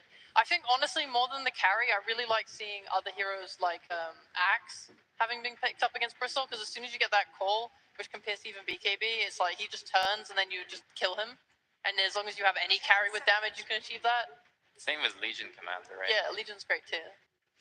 There's also been like the Faceless Void that we've seen a few times, potentially for like Silver Edge to pick up later, but also because in Chrono you can hit him wherever you like. I love what they did with the Tusk. They bend the Tiny for Q and they take the Tusk out of him as well. Yeah, I was surprised. Both of those heroes were left in game one. You guys hyped it up so much. He still went for that Nature's Prophet. Tusk got banned in the first. Oh, he did? He got, okay, yeah, well that Tiny was, Tiny. Yeah, Tiny was still there. And then they went the Nature's Prophet anyway, and you were right, Rezo. Q just had a really rough showing for himself. Liquid kind of know that now, capitalize on it to take it away from himself. But that Shaker is another one that you mentioned. Shaker is another one, yeah. I'm glad that they went for it. And they also have a, Phoenix to back up with damage, so... This is what I know Talon for. This is like their best draft yet. And also, it's like, you know Bristleback, he's a hero that absorbs your opponent's positioning. Like, it's like you're baiting them onto me. Like, if you want to kill me, come use your Silver Edge to break me. And now it's like, okay, there's an Echo Slam, there's an egg. Like, you have these really big area control spells, whilst your Bristleback's baiting them to come to them. So, yeah, I think these three heroes just play really nicely into each other. And of course, the downsides of potentially like a Shaker Phoenix support, because Talon have played Shaker support, and they're kind of slow pacing, Bristle just amplifies that and goes, no worries, you're kind of slow, let me just crank up the speed for you, just play behind me and then we're going to be in a good spot. Yeah. So far they have a really good setup for Mikoto and Savage heroes. Mm-hmm. There's actually no, I'd rather see Q on Earthshaker, but I was thinking about the potential of a mid Shaker because I really don't like them as a support duo. Like you highlighted a bit, it's just they require so many levels and they need, or they would like farm, especially on Shaker. That's fine. All they need to do is protect Bristol, like make some stacks for Bristol and protect that area. Yeah, I realized I saw the Phoenix and I wasn't too much of a fan because you're losing sort of the healing capability into AA, but the team fight that makes up for it between Phoenix and Shaker is really nice. Well, Tusk doesn't have too much flex these days. Going to be 4. Insania is definitely the ancient apparition. Look, there's Luna. I did mention her, Rezo. You did. And you didn't like it at all. My host. I think they're gonna put Tusk with Luna, right? This game. So you think it'll still be Boxy playing Tusk, but in the safe lane, Yeah. and then Insania and AA sort of playing this post-prep and post-ball? That's what I'd be looking at. Yeah. Or they can pick a self-sufficient offlaner and then try and use the twin gates to get the Tusk to play in the tri-lane, but then you like poke it so you can start top for like 3 minutes. All right, Zai, you're doing good, boss. See ya. Twin gate, boom, suddenly you're tri-laning from, let's say, like minute 3 to 10. So I think with this opening, it does scream protect your side lanes, because if Zai is on that perfectly independent style hero, it could be quite tough to deal with. And that still hits the axe that you guys were talking about that you think can help deal with Bristle. I think for Liquid, if they're doing that route, they pick the mid here and then go later, but they go for a Dawnbreaker. Not so independent, but... I mean, they can put this Dawnbreaker with the AA on top, and then Tusk and Luna really strong lanes. Yeah. I love the Dawnbreaker because I was trying to think of how they're meant to take their team fights into Talon. I think it's hard to pick team fight into their team fight that already exists because the egg is such a good like disjoint of like, what's the point? You don't want to commit your spells onto us because we're already protecting it. Dawnbreaker is just anti-team fight. And I do want to see one more hero on Liquid because Dawnbreaker likes to play away from her team. I want to see one hero that can help form sort of a line to protect Luna's triangle. I want to see Luna being able to just farm up all of her timings. And right now, I think it's hard for like Tusk and AA to do that alone. They have like set up here, like they want Talon to come onto them so they can use Dawn ult. They want someone to stun so AA can ult. I think they need a hero that achieves that for them. such a classic matchup, right? You pick Terrorblade to get the reflection of the Luna, then Luna obviously can get Mantis to get rid of it, but just like, it's just so nice to see these two cores battle up against each other. But for Talon, not only do they have the bristle pressure, they then have like the Terrorblade who can then set the objective pressure, the Roshan pressure. And this is going to be a Luna game where I think you might fall off quite awkwardly going into the late game, but this is where I think whatever Nisha plays from mid, that's going to need to really bring the draft together to punish them. That's a lot on both mid. It really depends on how much aggression Liquid can put on the TB and their overall lineup. But I think like they have a good potential with a Nisha hero just like completely run them over. Look at he's smiling. They're doing some weird suggestions right now. Like he's played so far, he's played some Quap, some Windrunner, some Sniper. Who's this, sorry? So Nisha, he's played Quap, Windrunner, Sniper. These are the weirder heroes. They banned out Invoker themselves, which could have been quite nice to throw more buffs onto him. Mid-Ogre, no, I'm joking. It's not happening. Mid-Ogre? Yeah. They need different active hero. Yeah, they do. What does the mid hero really need? Is it looking for, objective pushing, burst damage, tankier build? Just initiation. Just Some initiation. melee guy that can initiate, yes. I think this is what they need right now. No one buys pipe on Talon. If this was VP, they would have picked maybe an old school Zeus, but don't initiate, just hope to kill.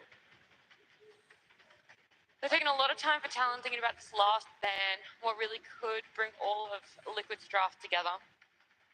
So many They good could do like a Storm Spirit potentially.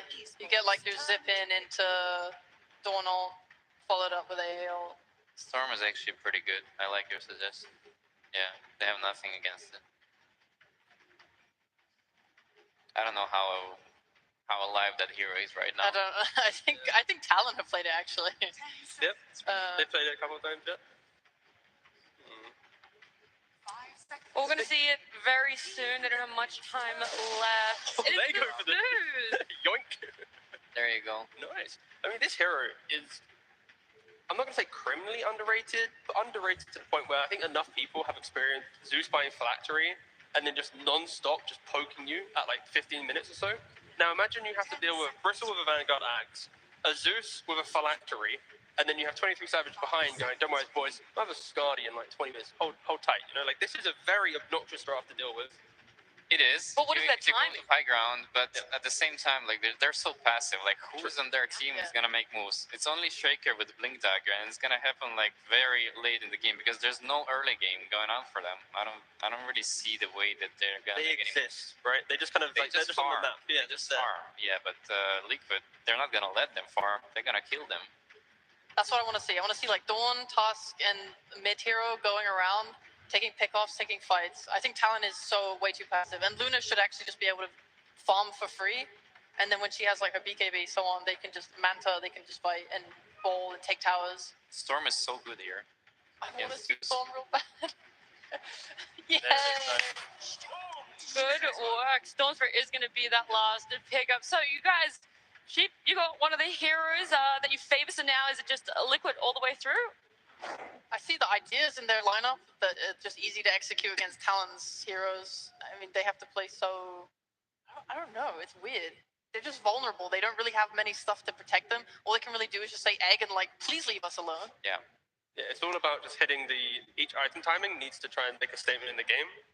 Of course, you pick up this Storm, it'll always find the Zeus, it'll find the entry to the fight, but I think for Talon at least, if they do want to be passive and just exist on the map, Luna always falls off in games. Like you can get to that awkward point. So if Talon just want to play some like hour-long game to win it, then sure, they can just hold the high ground forever. Oh, Talon want to do that? Yeah. Yeah, I mean, I like how their heroes scale. They just need to play it, like if they make mistakes with these heroes, this game will just look so one-sided. But if they play it like nicely, calmly, and just keep thinking about where the creep waves are, then they can really punish and annoy Liquid and just drag this one out. Is there more strengths in the side lanes this time around, Reza? Do you think it's going to be a little bit more balanced when we do shift towards that mid game? Yeah, I think Liquid has better lanes this time around. I mean, unless they're gonna fuck up real bad going in the high ground. Just say how it is. I don't think this is the game for Talon.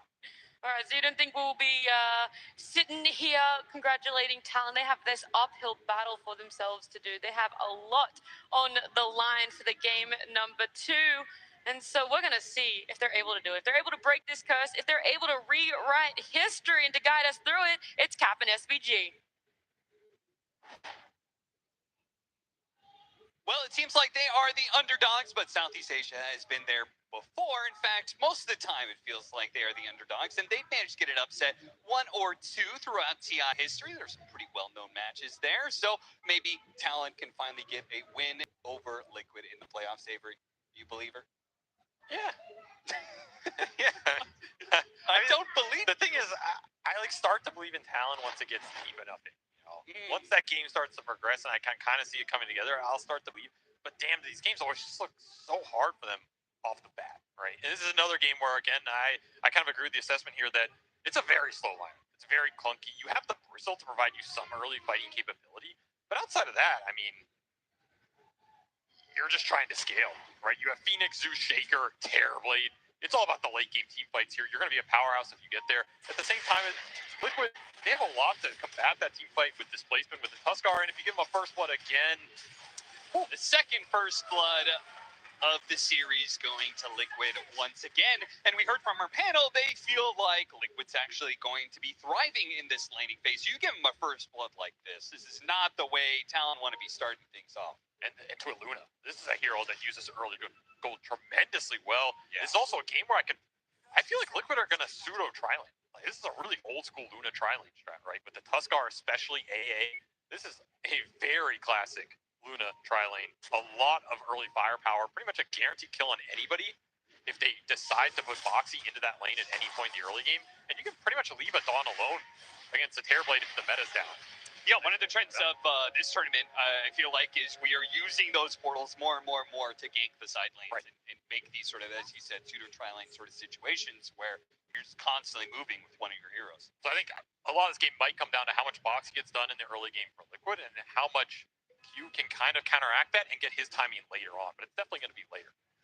And they're going to block the off lane here. Jabs to try and get this double melee lane, something in the early game. And also against that Tusk roaming threat, right? You don't know where Boxy's going to start. You have to be prepared for this. And Mickey's going to have first blood gold here as well. So any advantage you can get for Jabs, propel him into a faster Vanguard, get the ancient stacks going, and then fight around Makoto. That's your game plan if you're Talon. And if you're Liquid, get Boxy into gank potential, get runes for Nisha, and then start combining this Dawn ult off of the Storm Spear jumps, and you're just going to be slaying Makoto on the map. Now, Bristleback is the second most played hero of this tournament, just one behind the Muerta right now. 33 games of Bristleback. And while he's close to 50% win rate, I feel like this hero has been super dominant when, you know, like things go well in the laning phase. This hero just seems to pop off after that.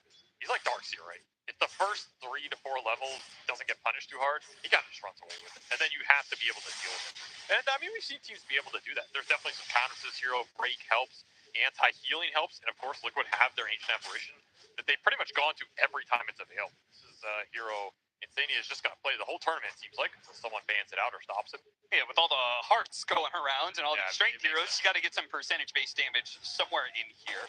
So I think Liquid have a lineup that can deal with Bristle in those good game fights. I mean, Tuskar's like an old-school meat counter as well.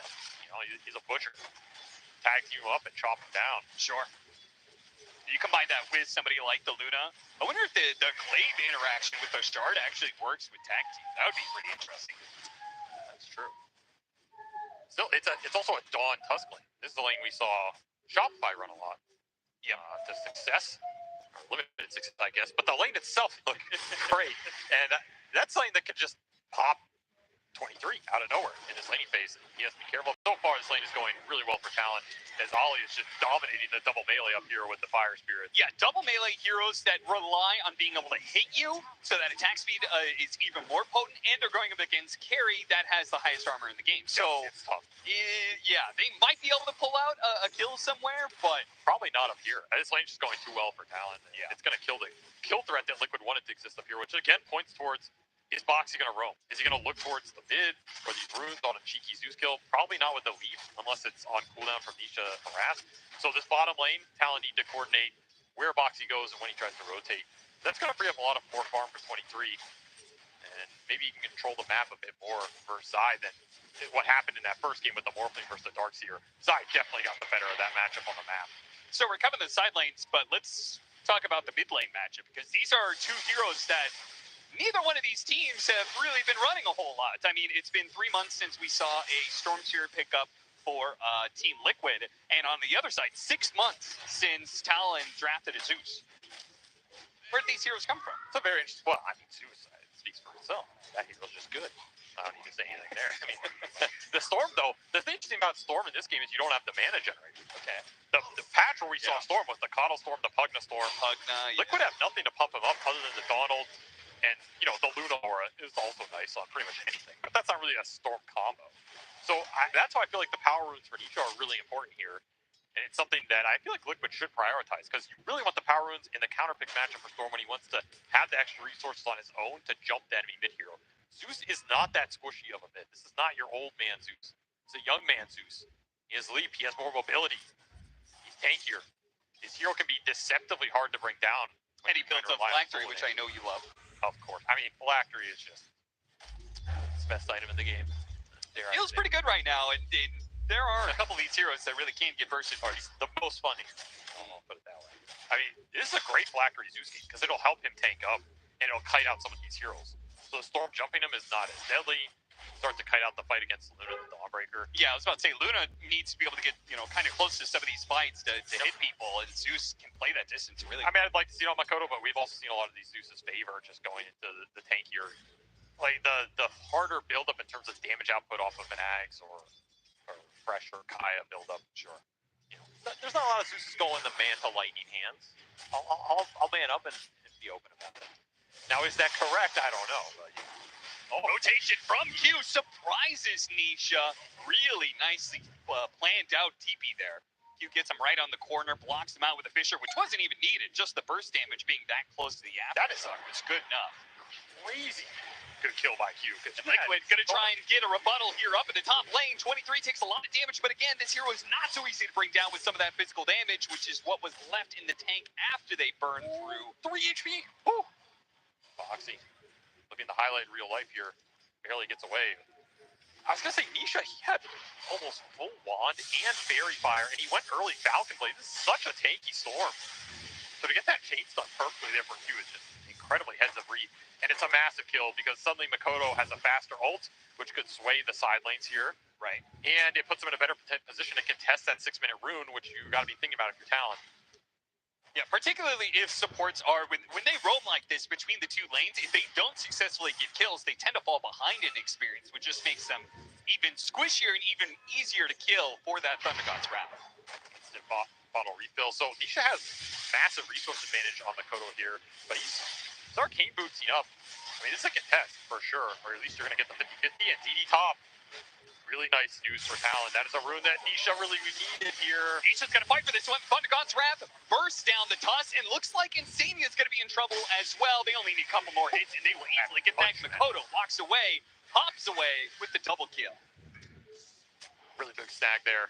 Makoto just living the dream start. First a counter pick, so what? He's 700 gold ahead of Nisha here, and he's going to be in a position where is Nisha going to be able to find him in those woods or on the map anymore? And pretty good value out of the ult to push his support levels up as well. That was one of the issues for Talon last game. I mean, these lineups can be slow, but if you get support levels, you pick up a lot of pace and nice Fissure can. Oh, things are beginning to turn badly now. Now, he does have a lot of stick charges and a Lotus, but against this many heroes, they rotated so much on the side of Liquid into mid. The Mickey has no health, and there was even 23 coming through the portal to make sure the Luna's going to die, and maybe they'll put some pressure on the tower, too. And it's another huge kill on the map, because that Luna's level 6. Mickey was well ahead of XP here on jabs and just living the life off that first blood. And nice play by 23 using the illusion, denying away that wisdom rune. I mean, just 2 minutes ago, Liquid was in a pretty damn good spot. The Storm Spirit and Luna were top of the network chart, but this play in mid, now the play in bottom. Things are turning quite dramatically to the favor of Talon. Talon showing up in game 2 in this early game, especially the supports. And suddenly this lineup is not going to feel nearly as slow, right? Because you have 2 level 5 supports versus Liquid's level 3. And Foxy's start has just been very slow, right? Yep. He hasn't found that kill bottom too often. He's 0-1-1. Not a lot of stacking either. Downside of the Tuskar here, you can't set anything up for the Luna. So Mickey doesn't have a lot to fall back on. There's no ancient XP. And then you get that wisdom rune denied. It's like the cherry on top here. You have a lot more breathing room in this game for Talon to get these supports to their ults. Oh, and play around Makoto. They're giving Nisha absolutely nothing for free. Yeah, who's hunting who in this game? They're going to jump on Makoto here for the slowdown attack speed plus a beautiful Fisher. They do have the Dawnbreaker, though, and that's going to be the extra bit of help that they need to be able to burst down Makoto. Nisha commits. Can he finish him? They do. Zai managed to bring him down, but Nisha's going to have to give up Slipe for that one, and Jabs is on cleanup right now. 2 kills already. Look to chase after Zai, but Mickey does manage to, like, dissuade Talon from keeping that aggression going. I think Talon are still very happy with this, right? You get another kill on Storm at a good time, which is 8 minutes. Arcane rune top, another rune Nisha would have died for, perhaps literally, as it'll probably go into the Zeus's pocket here, and you didn't even need the Zeus ult for it. You got Donald off the map as well. A lot of small things going Talon's way here. And I also like this Max Fissure build from Q. If you look at this type of lineup, you throw this Max Fissure into a hero, you bolt them with Zeus, throw a Zeus ult, Phoenix dives in, it's a massive amount of poke damage that can force Nisha into an awkward position. You can see one reason they wanted that kill on Makoto so badly is TP was still on cooldown.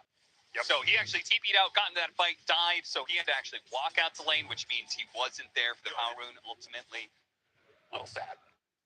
Still very happy with the start he's been given here.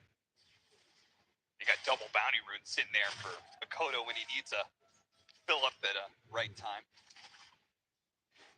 This is going to be a tough wall to break right now if you're Liquid. Your biggest priority is getting your supports involved. And it has to be through the Storm Spirit. There's just no way around it. Your lineup doesn't have much else to function until Mickey's ready to join those fights. And it's a Mask of Madness Luna. He wants to be hitting jungle. He wants to be hitting stacks right now. He does not have Eclipse points. He does not have team points. So Mickey joining these fights is not on the table. It's going to be some cheeky support kills probably when you try and stall out some of these lanes. That's going to be decent space. Every game that I've seen a Bristleback have this kind of start, feel like he's always walking away with the win. But we're going to get a quick listening on Team Liquid, see how they're feeling about this game.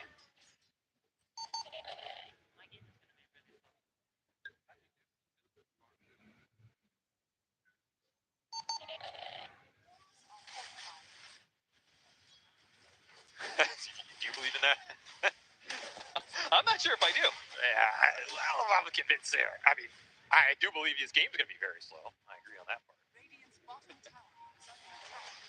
Something about bringing some positivity and confidence when you need it most. Not something I ever thrived. I commend these players. They're catching up a little bit, right? Yeah, they're fine. You have level 5.5 on Insania now. Slowly closing in on the ult.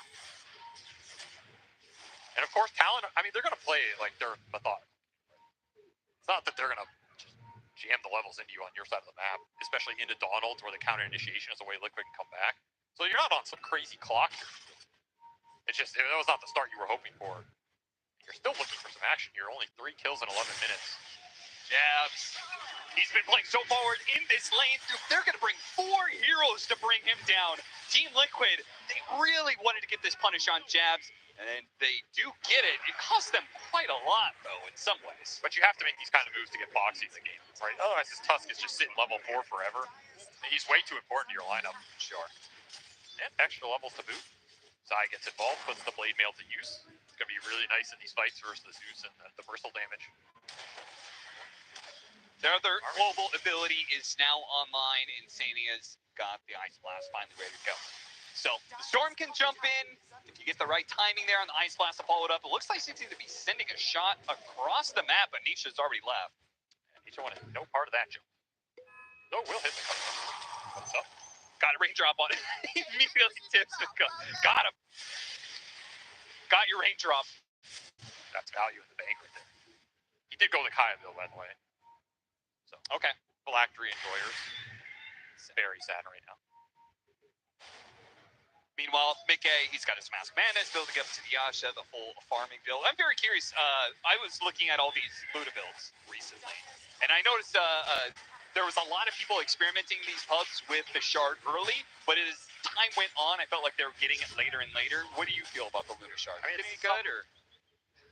I think it is very good. Yeah, it's just you want to get it when you get to that fight and it has max value, which is, it gets better with more survivability items. I think somewhere around that 3rd to 4th item, I think it is a sweet spot. Yeah. I think Yatoro has been getting it a little earlier than a lot of these other players. I think Western Europe tends to get it a little later. But I think as long as you pick it up somewhere, it's good. I feel like you can get it pretty early. I think the shard just has pretty good value. It doesn't cost too much. I mean, Mickey dying it up here.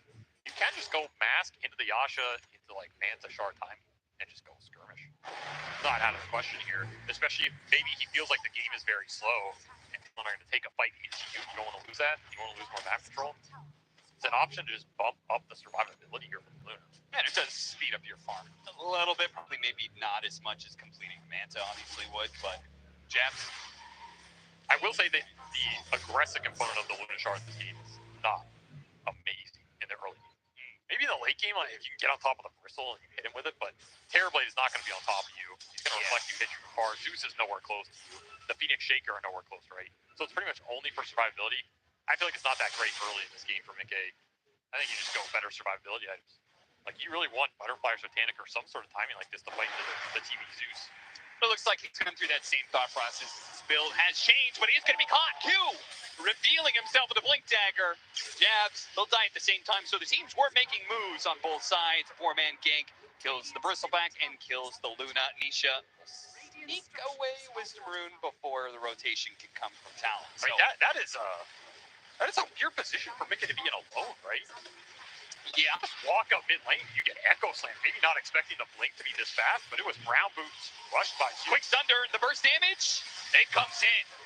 They collect pretty quickly on that one, but 23 is committed heavily to be able to finish up this tower. Might pay the ultimate price for it as Foxy gets him down. Tag team, that's pretty easy. Foxy's going to be left behind, though, as the punch finally comes through. But double kill for Makoto. What's that worth it for 23 to stick around like that? I mean, no, but it feels good for his team. Does not feel good for him. Yeah. So both carries giving something up here. Kind of an interesting exchange. I mean, it depends if you believe like Zeus is this true carry like he used to be. I kind of feel like the hero doesn't function like that. I think he's a great 1.5 to 2, but he's not a true one. Yeah. In that sense, I don't think you want to necessarily sacrifice yourself for Makoto here, who's already having a tremendous game. I think the TV death is going to cost Talon a bit here, but it is great for Q. And if we've seen Talon do anything, it's off the back of their 4, right? When Q has a good game and he's rolling, everything just starts to flow for the team. Yeah. And this fast blink has paid off very swiftly here. Yeah, because he was thinking about getting the arcane boots at some point in time. I remember very early on, he had the 900 gold. I was like, yep, he's going to go for it, but he went for the fast blink, got a kill. Now, he can maybe help Ollie. No. And it's just enough burst. And this is the combo we should be seeing a lot from Liquid right here. Storms here in Ancient Apparition helps out a lot to be able to land that Ice Blast. Even have Max Snowball throwing some more magic damage on the amp. Max, Vortex is going to do some work here, and they're still looking. Can they control him enough? Easily. Burst him down. Jabs. Dawnbreaker coming in for an extra stun. The extra bit of burst damage required as well. 2 down. It's successful moves from Liquid begin to ramp up. All those support levels they were lacking come in, and now they're just straight up ahead with level 9s. Liquid finding the opening here. Big pickup's going to give them a lot of momentum. Pushing towards a pretty decent mid-game timing on these 3 cores if you can get to some early BKBs, which is what they're eyeing. Because there's, again, very limited control on the side of Talon to deal with that double, triple BKB timing playing the Luna objectives game. What happens if Liquid just decide to start forcing Roshan and buildings with the spell immunity? Not a lot to throw into it, right? Jabs just needs to be strong enough that he can frontline and waste the duration. And so far, Jabs is the one continuing to get punished.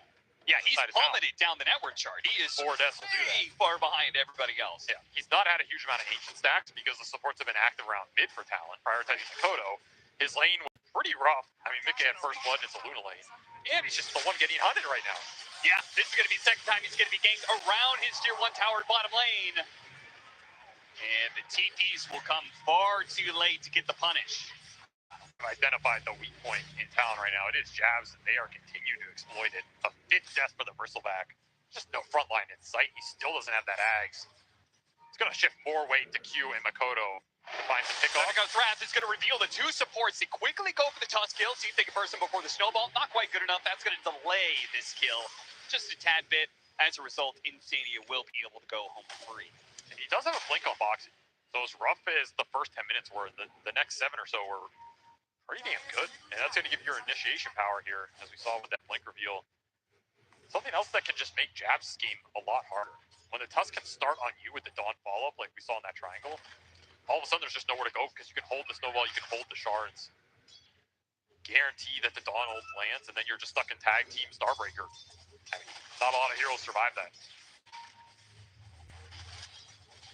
Manta Illusion's going to be pushing down all these lanes. He also just picked up the shard. Jab's going to be caught here, pulled back in. Again, the double global ultimate, putting to use every single time they're thinking about this bristleback kill. They are just not letting this hero get off the ground, not letting him get to this Aghanim Scepter.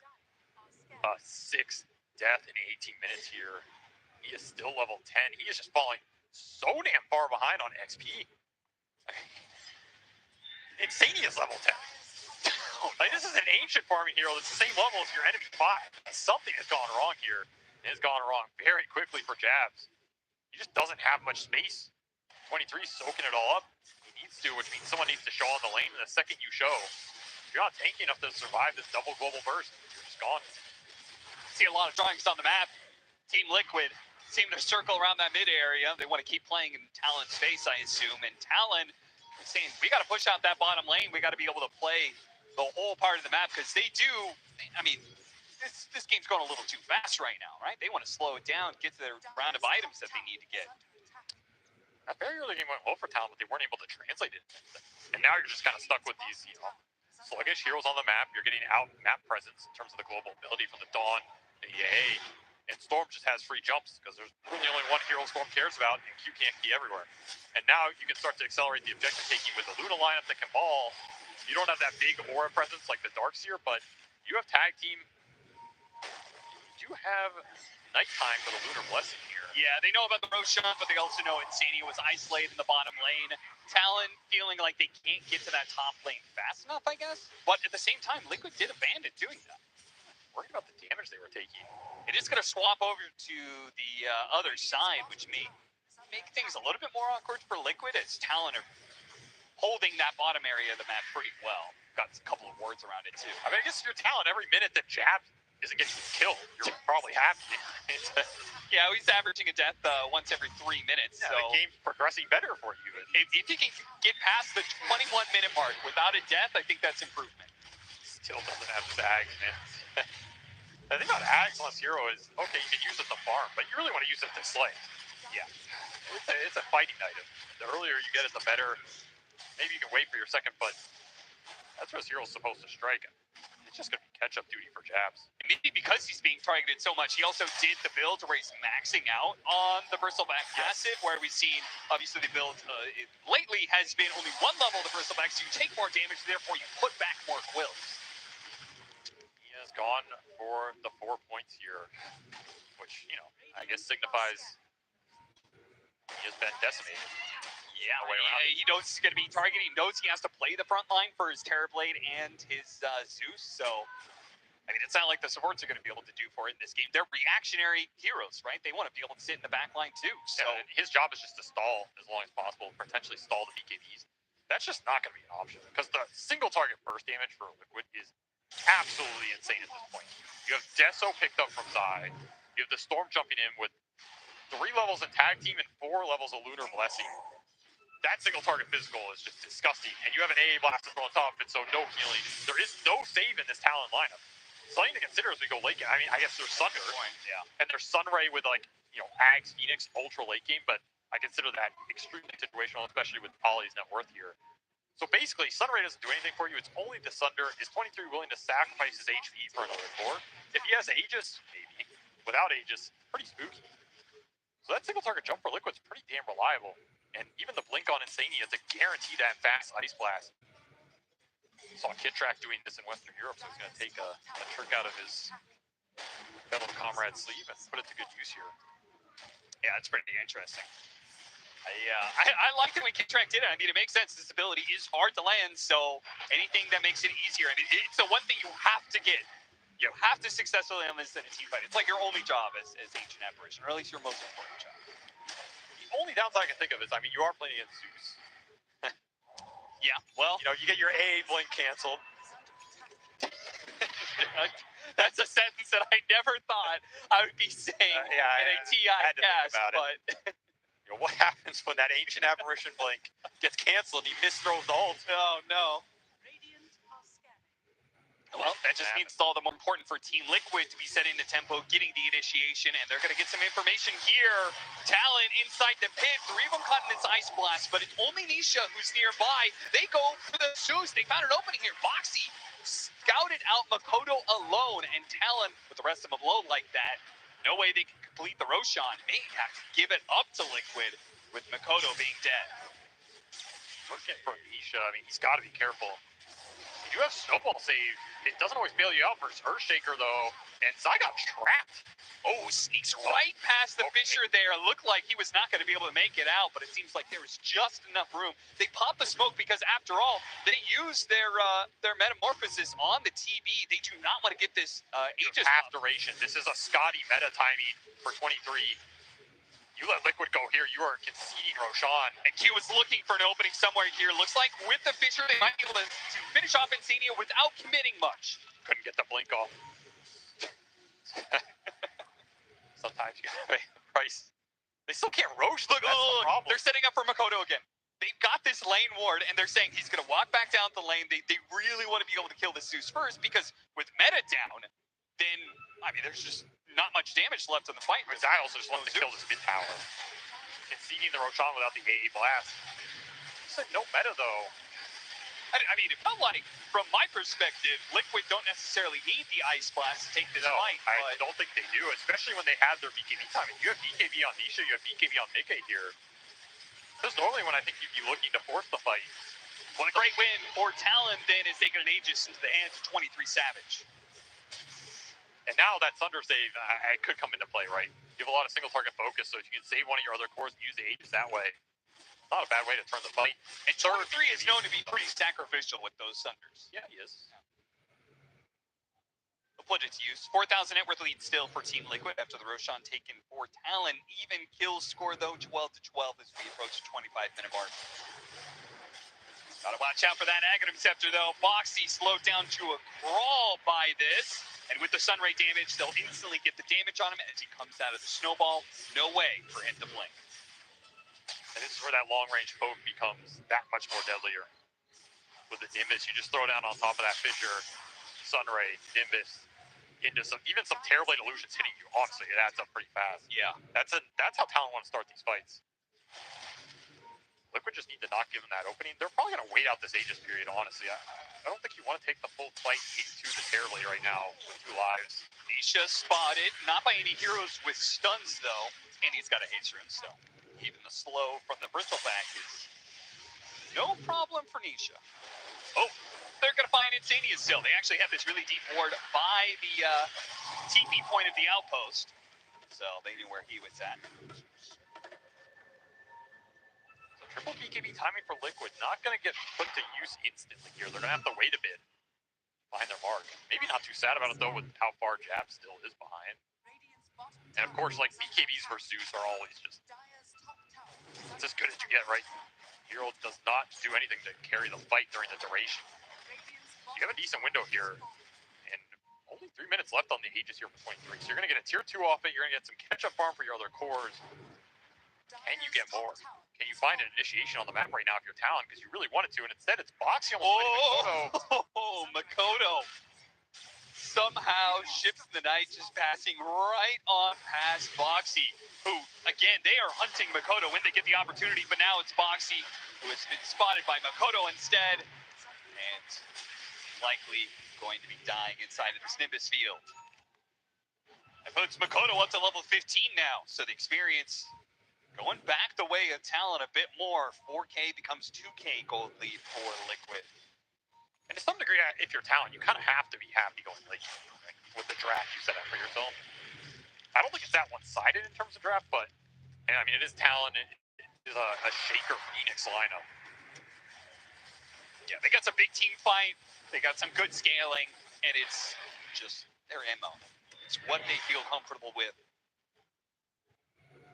We're going to go a Shadow Blade build-up. So this is pretty interesting with the Storm Spirit initiation. As you said, Talon wants to be able to play the distance game. We were talking about game 1 and playstyle when it comes to Team Liquid being the speed and Talon being this brick wall that they try and just stop all your momentum and push it late. In this game, it seems like it's going to be a game of initiation and distance.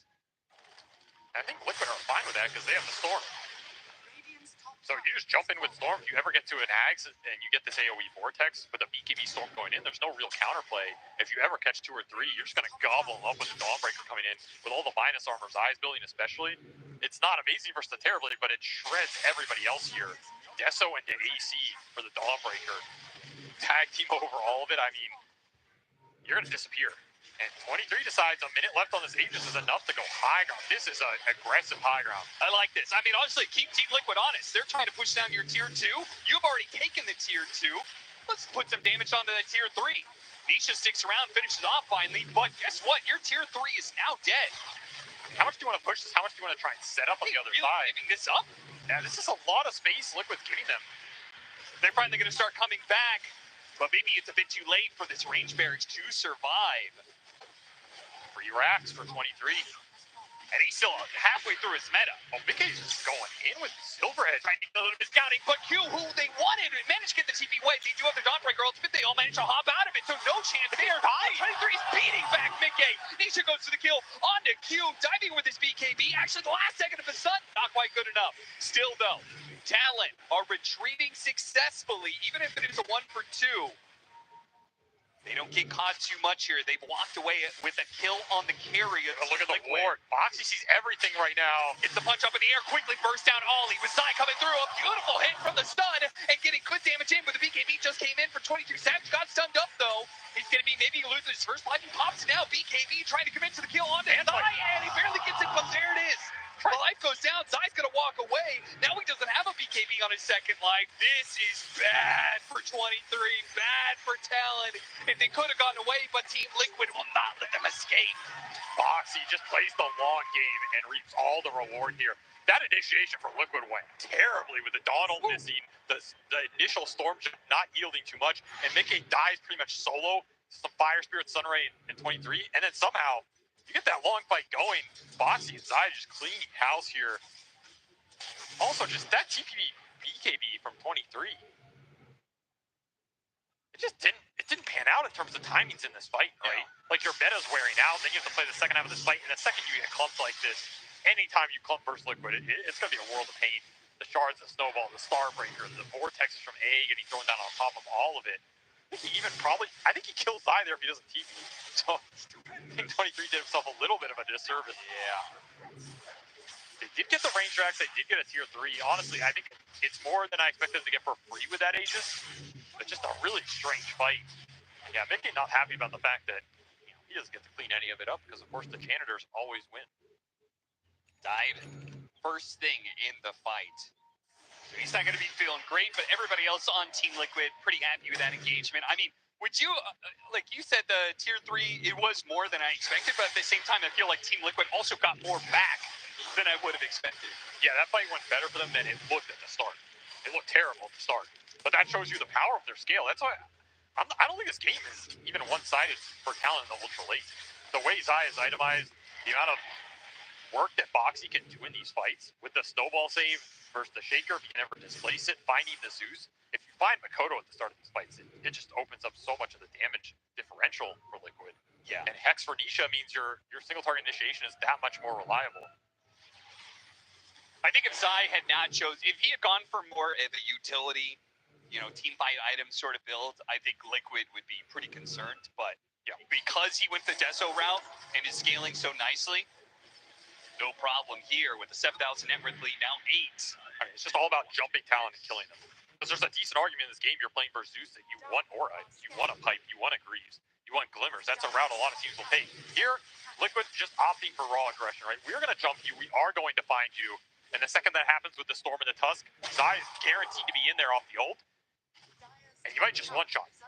That's what they're aiming for here. So if you're Talon, you also need some more kiting in this game. Yeah, and I think he was pretty aware of that. He was getting charged at in that last team fight. We've got Aeontis being built up by Makoto. He knows he is probably the #1 priority. If you survive the BKB jump from Liquid, you can turn it around, and you have your supports alive. That looks okay for you, Nisha. Just diving in deep because it allows the Dawnbreaker to get the positioning, and once again, they kill first. This time around, the Supernova is going to go down, but Team Liquid are being able to disengage away from it. They can't let Zai get away. No way that he gets out of this for free. So they'll kill him, trading 1 for 1. Ultimately, I mean, you traded a 4 position for a 3. Surely that's fine for Talon. Yeah, you're okay with that for Talon. Liquid is not expecting everybody to be there. They had a pretty good jungle ward that saw some of Talon, but not everything. And Zai will pay the price. And it's an awkward timing, especially for Liquid. With this long death timer on the side of Zai, Roshan's coming up in 12 seconds. We'll see what Team Liquid feels about when their Terrorblade died, Mickey in that last team fight. Successful fight, but maybe not for Mickey. Let's see how they feel. I'm just punching. I'm just punching. 2 seconds. 2 seconds. Hit. Oh, I can't. We just felt like a hit. It's all good. Would have been cool though. It would have been cool. Yeah, it would have been cool. It would have been cool if they could have waited out the Aegis, but they had no problem killing Terrorblade a second time. See, that's some good PMA comms right there, you know. I like that Zai, the veteran voice comes in, guys. So everything's all cool. I can feel the calming presence from him. But they should be concerned because Zai is not there right now to be able to help them with this Roshan fight, which Talon is currently taking. If they could get themselves another Aegis, I feel like this just kind of guarantees the game to go late, which we know Talon would prefer very likely. I just say that type of team environment, you would never see that on a North American team. It's a very different type of situation. So, I mean, maybe there's a reason they've been very successful all year, you know? Somebody shut the hell up. Maybe. Where's our carry, guys? That would have been the comment for sure. Boxy leading the charge off the smoke. He's going to break some smokes, and that gives an opportunity for the jump in from Nisha. But they pop their BKB on Jazz. They didn't quite finish up the initiation onto the Earthshaker. Maybe they do get him. Pull him back in. Once again, Dawnbreaker comes in, finish off the jump. Sky goes for the kill, and he'll bring down Q. They can't do anything about these BKBs. They're trying to draw it out, but Ollie's going to join him. In the afterlife, just too much burst damage. Now they pursue. Without the support there, they're feeling okay about this, but they've lost Boxy. Perhaps too aggressive. That was a little deep. Liquid could have just been very content taking Roshan, and maybe they still will. But they lost their tag team. Yeah, that helps. He's also switching sides. Makoto grabs an Arcane Rune, and Talon are TPing top. Their supports are up in 20 seconds. It's going to be dire side Roshan. Oh, they're going to run into each other. They can actually get a free kill onto Insania. This would make the numbers go fully in the favor of Talon. Insania just too fast for himself. He got here way ahead of time. Yeah, guys, where are you at? I mean, it's disconnected right now for Liquid. Can't get to the side of the map. They have no tier 1, no tier 2 on that side because that was the lane that Talon pushed in earlier with the Aegis. So it pays off here. Oh, yeah, that's right. I mean, I guess the range barracks did have a big impact. Yeah, it mattered a bit as that lane got swung in. And now all of a sudden, Talon, they get away from a BKB fight that caught both supports into a position where you just force Roshan here. You know you have around 15 to 20 seconds no BKBs, but it's not that fast either. I mean, how good do you think your pit fight really is if Liquid decide to jump on top of you? Because your initiation does not exist. So if you're Talon, you can't just smoke into Liquid and start the fight on your terms. It's near impossible. I will say one thing about these corner fights, though, it does make it really hard to jump the very crucial supports. Like this Phoenix can just literally sit in the corner and have a good supernova around the pit. But Liquid have had enough damage to kill these supports. Even with the kiting, the glimmers, the four staffs, the sun rays. She's been finding this. It does make you concerned, though, right? Because this BKB goes down a second every time, and now you're on 6-second BKB. Yeah. Is that enough time for you to kill these supports as they start to tank up? And that'll be a full MKB done for 23. He opted just for the full damage, the full pierce versus Mickey here. This Make it could like go as hard as possible. Very right for them or very poorly. This is no buyback, a playing nice for the set. Roshan fight all in. Because you could have gone a survivability item here if you're 23. You could have gone something like Satanic, even into the A blast. It's not really been hitting you. But they got it. Oh, Jeff picked up the Aegis. 23, is he going to have that extra life? Is he going to be fine, though? Mickey right in there with the BKB, but he dove and he hit it. Oh, wait, the game. He managed to push through both of those heroes, 1 versus 2, and the rest of Talon are crumpling to the initiation of the Storms here. The Goat's going to try and get away, but remember, this was an all-in. They took away the Aegis. That means 23 can't join in this fight. They buy back, but for what? The supports will not have cores join them in this second part of the fight, and they're just going to be hunted down now. Diebacks on the side of Talon. Oh no, Talon, what have you done? That A blast did some serious work, right? Because you had a cheese on the bristle. The Aegis and cheese didn't go to the Terrorblade. He sunders, but it's not a great sunder here, and Mickey just stands his ground. That Satanic comes in extremely clutch. BKB Butterfly Satanic Shard timing for Luna is no joke in this meta, and that shows us exactly why. Are they gonna go for outfight the Terrorblade?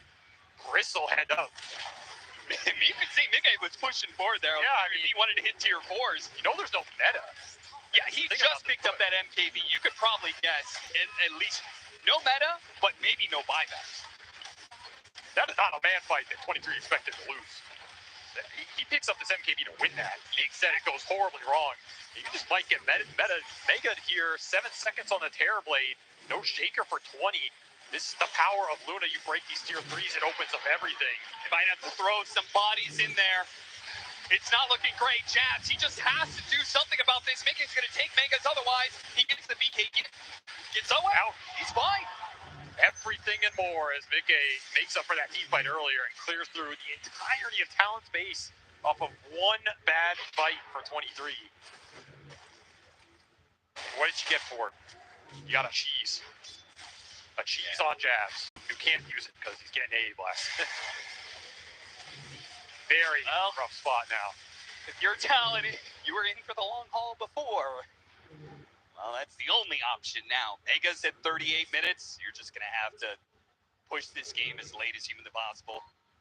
See this fight. Great ice blast. Mickey just going down so low every single time. As you said, 23 bought that MKB to beat out the Butterfly, but it was the Satanic that proved to be superior. And Liquid jumping the backline here, too. The supports just can't really help that man fight at all. I mean, you can output some damage into that BKB move there, and you might just win that. But the disruption on the backline, forcing buybacks out from these supports, they can't do anything. And I'm pretty sure that's what Nisha's saying. Like, Q can't play any of these fights. There's no really big eggs that have swayed the advantage. Just nothing to help the man fight versus Mickey here. No great Echo Slams, no great Supernovas, right. And it's not necessarily their fault. It's just Nisha totally inhibiting their game. I mean, because how do you prevent it? How do you prevent the Storm going on your backline in this game? You have no jump of your own. The only way you prevent it is really forcing an objective and your front line stands there and you are able to hide your supports super far back or smoke them. Yeah. Get a quick peek into Liquid's comms there after a team fight that was huge for them. My team is so good! I fucking ratified 2 of them and I killed both. Nothing. Well, you can tell from that atmosphere, he definitely feel like this game is done, and they might be right. Mega Creeps puts them in a massive advantage, but they still have to be able to close it out. You know your team's feeling good when the comps are just like, yo, did you see me in that fight, guys? Yo, did you see me in that fight, guys? Everybody wants to damage. Glory. It's not about what went wrong or what we have to do. It's just, look at how great that was.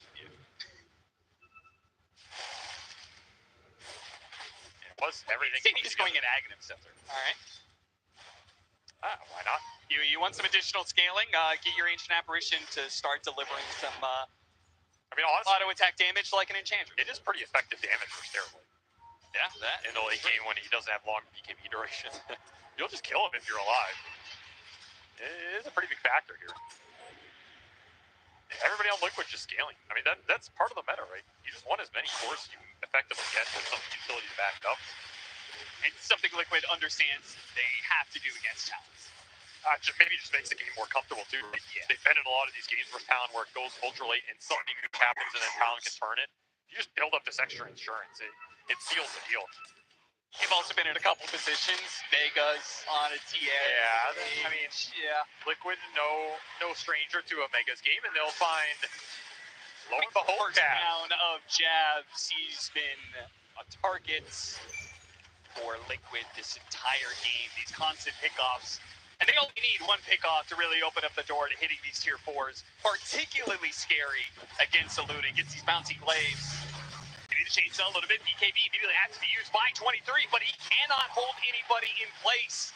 BKB meta and a buyback from Jabs. Liquid got away with so much there. Instant disengage. They knew exactly what they wanted. And at some point, I feel like if you're Talon, you have to just go in and echo slam somebody. I mean, it's not the greatest thing. You're probably going to get canceled, but maybe it allows 23 to kill the Luna or something as a follow-up. It gives you a better egg. Because every fight has been the storm jumping. And at some point, that paradigm has to shift. Especially if Liquid are able to do what they just did there, where they poke out a meta and retreat, and Oh, great. Now you're going to have Meta on cooldown for a while. Mega Creep's going to push the base in. Talon, they try and smoke out with the remaining seconds of that meta, try and catch Team Liquid slipping, but they're ice cold right now. Playing the top side of the map, not going to be caught, just letting the Mega Creeps give them the information that they need, forcing Talon back to base again. They're going to jump here. No meta for 70. You're not afraid of anything happening. Jabs used his buyback earlier. I mean, number 10 for him would be a death sentence here. It gets close, pops the break. He gets up the BKB, though. This time around, the Fisher is really nice. The X gets on to 2. They're going to turn around, try and deal with the Supernova. Mickey's hitting it. He's looking at it while they've also finished off the Terrorblade. No Thunder opportunity. They pop the cheese on Jab, but without a Terrorblade, there's really nothing left for Talon. They're going to call it here. GG. Team Liquid continuing to have Talon's number in playoff series. Get yet another victory. And that was one of the more dominant ones of the year, really. Like, yes, game 2 especially, it looked a little shaky in some of those fights for Mickey, but look at these net worths, the way Liquid are playing the map. They are just getting so much more out of these periods. And there's just no momentum being built up from Talon in this series. It felt very slow, very clunky, and you got to feel for the supports in this game too, right? Nisha just had their number the entire time. Zai guaranteed to get on that back line the second he finds anybody. You're just playing all these fights 3v4, 3v5. And if you can't win the man fight with your Terrorblade in the 3v4, 3v5 situations, there's not much to fall back on here. Yeah, you're right. I mean, looking back at this graph, even at the times that Talon, okay, they got their Roshan fight. Okay, good for them. They get an Aegis. Okay, they took a tier 2 to tier 3. They were never actually able to get a sizable net worth. No, they're never leading. Always, yeah. That just tells me Liquid, they're just playing the map better, and a lot of that was honey jabs. Yeah. Like, what did jabs have to do in this game other than just sit there and take the pain? It was pretty much 23 Savage and Makoto against the world because the 2 supports couldn't play the game because of Nisha, and the rest of the Team Liquid made sure that Jabs couldn't do anything either. So that's the downside sometimes of these static heroes. Like Zeus, he can play aggressive. You get like really fast Phylactery, Kai or something. You're running into them and taking these fights. You have a lot more stunts to play off of. Shaker, he can kind of do that with the poke game, but it's not as reliable lockdown-wise in the early game. Nisha just gets to run away with it, despite Makoto having a stronger early game with the support rotations. Like, the concepts from Talon were good in those first 10 minutes. It just doesn't translate into anything. Well, moving forward, I mean, Team Liquid, they definitely built, they've been doing pretty well this entire season. Yeah, I mean, they got a lot of seconds. Yeah, they did. And they did pretty well in this group stage. Now they get into the playoffs there. 2-0 against Talon. That has got to be feeling pretty good, but next opponent's going to be rough on Team Liquid. They're going to have to be thinking about that. Our panel is definitely going to be breaking that down. Liquid's road ahead as well as Talon's road to the lower bracket. We can talk more about this 2-0 that Liquid were able to secure for themselves. A dominant fashion. Hearts are definitely broken in SEA for Talon. It's not over yet. They do have that lower bracket to run through, but to see that history repeat themselves again, you can see 23 Savage definitely wearing his heart on his sleeve for this one. So heart goes out to him, but it was still a great display. There's still a road ahead of them, but Team Liquid were just better on the day here, securing themselves top 6. They're going to be playing next weekend at the main stage. So big congratulations to them. And in this game too, let's break down why the Bristle didn't have an impact like any other Bristleback we've seen so far. They focused so much to stop him here, actually. Like, Nisha was AA, they were just like, and the task as well, they were just constantly focusing him just to not give him this against timing. And I think he got like him around 20 minutes, which was like super late for Bristleback. And for some reason, Talon did not want to like protect the Bristol. They were focusing on the mid lane and trying to get the Zeus better game. Yeah, and on top of that, I feel like, first of all, commendable start from Talon. I think how they gave Makoto entry to the game on his Zeus, the support rotations, but then you can see just the discipline from Liquid, utilizing the Storm to keep finding the pickoffs, Dawn then Solar Guardian on top of that. There's so many elements to just, you're out of position, we're going to pick up and kill you. And then the clutch play from Mickey at the very end, using the shard, okay, I say it's clutch, but he pressed the glaives, but still, the glaives with the damage reduction outside the rush pit, kind of 2v1ing the other cores, killing them off, like that could have again been a moment and, kill off Luna. Oh wait, the game's in their favor, but Mickey consistently has these moments where he just pops off and just 1v2s the enemy cores. I love the Storm Dawnbreaker combination. Yeah. I think it's one of the strongest one in the game, actually. It's like, it's so easy to play. We used to do it in the Team Secret as well in the TI. It was like so easy. As soon as we got this combination, I felt like the game was pretty easy for us. Yeah, there was like, so Talon had that one timing where they're like, okay, we're going to go high ground with this Aegis on TB. We're going to force it. And they did, and they got the range racks. But then as they're going back, it's like it didn't even matter that they messed up their combination. Like Storm zipped in. I think they didn't manage to catch the Phoenix. Also, this was ridiculous. Like, Look how close! Okay, why does he not die? Because Scotty doesn't pierce BKB, so he's just able to satanic and just completely heal. I mean, I was surprised that Luna can mid-fight 2 port right like that. Yeah, the shot's insane. It's super dumb. But, sorry, I just, them pushing that high ground, them being able to go on the back lines and the Storm, like they kill off like the Earthshaker, they kill off the Zeus, and then it's easy for all the heroes to kind of come together and then focus down the TV. They're just so susceptible to this jump. I don't know how they're meant to play fights, and they don't really. Well, that was the tough thing. We heard Cap kind of talking about, Earthshaker needed to be able to do the initiation, needed to be able to jump into it, but every time he was in a position to want to try and engage, be that initiation for Talon, Storm Spirit straight onto you. The Dawnbreaker ult followed up, and it's just like, okay, now we have to be in defensive mode. We have to be reactive, and unfortunately, that does result in the 2-0 for Talon. Yeah, it's like one team has a Shaker, and then the other team has the Dawn, the Storm, the Tusk, like multiple points of we can find and kill you. And then poor old, what's it, Q by himself, like, guys, I can do it by myself. It's like, it's a lot of pressure on one player, one hero, and like you can't expect a Shaker every time, especially when Shaker, he kind of wants to be part of the secondary fight, where someone else does something, and then he's like, here's my slam, here's my fissure. He wants to drag the fight out a little bit. So yeah, Liquid just showcases good pace.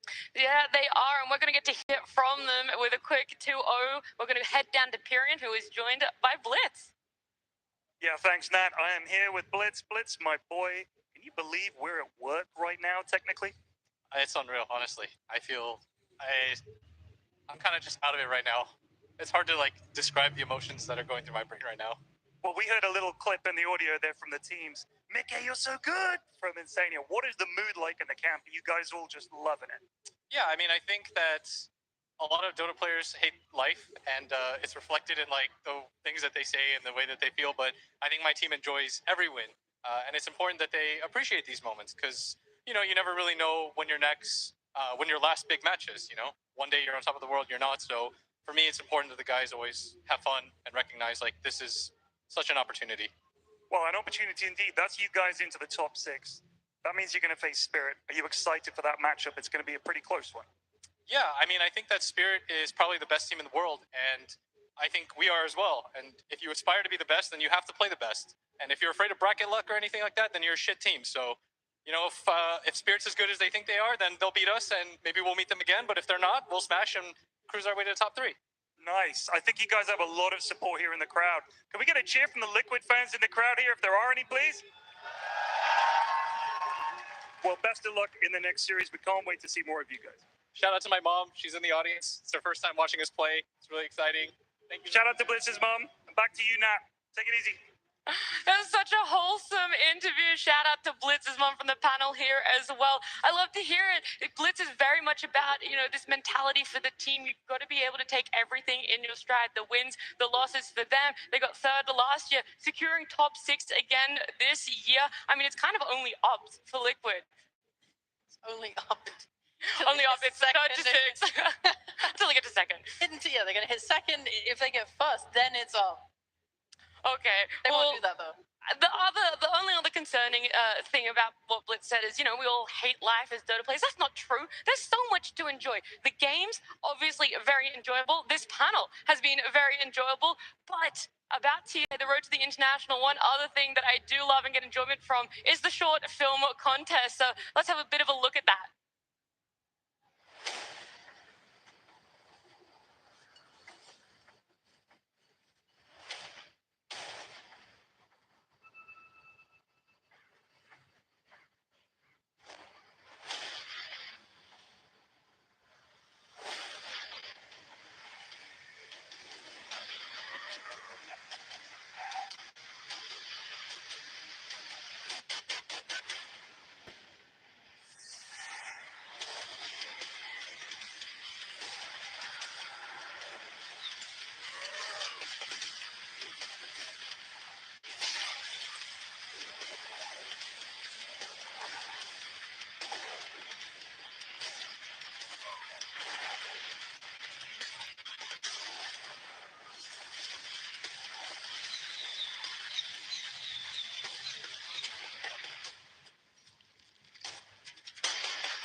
short film contest gets better and better. I can't wait to see the remaining 7 videos we'll see this weekend. This is only the first 3 of 10 I will show to you. And of course, there's been a shift in the panel, ladies and gentlemen. Good afternoon. I'm going to take you through the second half of the day. My name's Shiver, but my panelists are the real stars of my show. Fear, good afternoon. How you doing? Good, amazing to be here. TI is my favorite time of the year, so it is lovely to be back. Yeah, Effie on the panel, and the main crowd being English. For you, also very lovely experience. Yeah, and it's my first TI in front of an audience, so the energy has been amazing so far, and I just can't wait to see how it's going to get even better as the games progress. Yeah, the TI energy. I think that is something very magical, Lacoste. Yeah, definitely is. This feels, for our Dota community, this is like Christmas before Christmas, pretty much. It really, really is. And speaking of Christmas, I want to talk about our upcoming series, because we've had amazing series here in upcoming gaming versus 9 Pandas. And to basically showcase this series, we really, really wanted to just dive straight in and talk about the mid matchup, because I feel, Effie, this mid matchup is the story of this game, of the series. Well, I mean, when you look at 9 Pandas, you have to talk about Kiyotaka. He is their star player. He is their win condition. He is explosive in a way that we've seen before, coming out of Nothing to Say from LGD. I mean, this version of Nothing to Say is more stable, has been around the block, is experienced, but back when he got scouted for a similar playstyle to Kiyotaka, for flashiness, for that tinker performance, So watching these two go up against each other is going to be really interesting, because it feels like old NTS versus the new EEU version of NTS. Yeah, for sure. And I think both the dynamic of these mids, it has something to do with their carry players as well. I think you'll see a lot of Ramsey's hero pool. He's playing, but when he needs to do that for Kiyotaka, because he plays more tinkers, as we mentioned before, and NTS is the opposite. He has to be more active on the map to make space for Shiro, so he can play some cooler heroes on the map. So it's very interesting how both of them are just kind of like adapting to the playstyles of the teams. Yeah, and we have, of course, Kiyotaka here for his first international appearance, Road to the International, and for Nothing to Say, it's been his third. So we have, I feel like we're kind of seeing Lacoste, maybe a glimpse into the future of Kiyotaka here. Yeah, pretty much. I think when we talk about Eastern European Dota, the most improved players of the year, that's definitely Laurel, and that's definitely Kiyotaka, because he's been popping off. Like, this guy, they produce like so many great players. Kiyotaka definitely one of them. Like, his playstyle is like very aggressive, just how you would expect it to be. Not what you would expect it to be. I think it is important to note that on the stage that we'll have the players here, 6 players will be here for their first time. Even for LGD Gaming, of course, a staple name. But 3 of the players haven't shown their face yet at any international in the past. So this is big for them, especially considering there are not that many first timers left here at the international. 17 first timers, 6 are going to be on that stage. And when I say on that stage, they're not there quite yet. So we're going to get that done. We're going to get on stage. First up, 9 Pandas.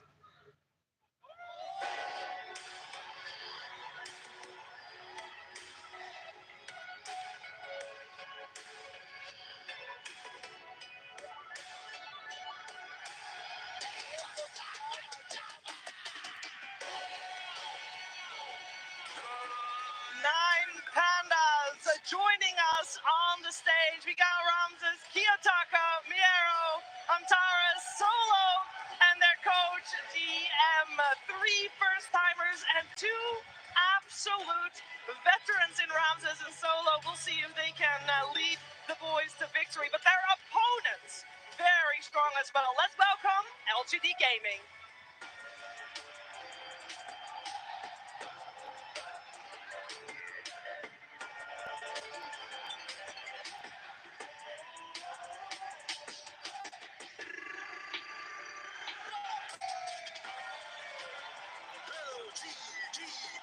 Well, I know which team is the fan favorite here on the stage. We got Shiro, Nothing to Say, Neo Planet, Y, and Xiaowei, but the cheers sphere, they're loud.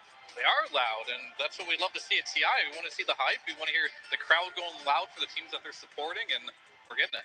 Dude, LGD fans are so passionate, and not just LGD, Chinese fans in general.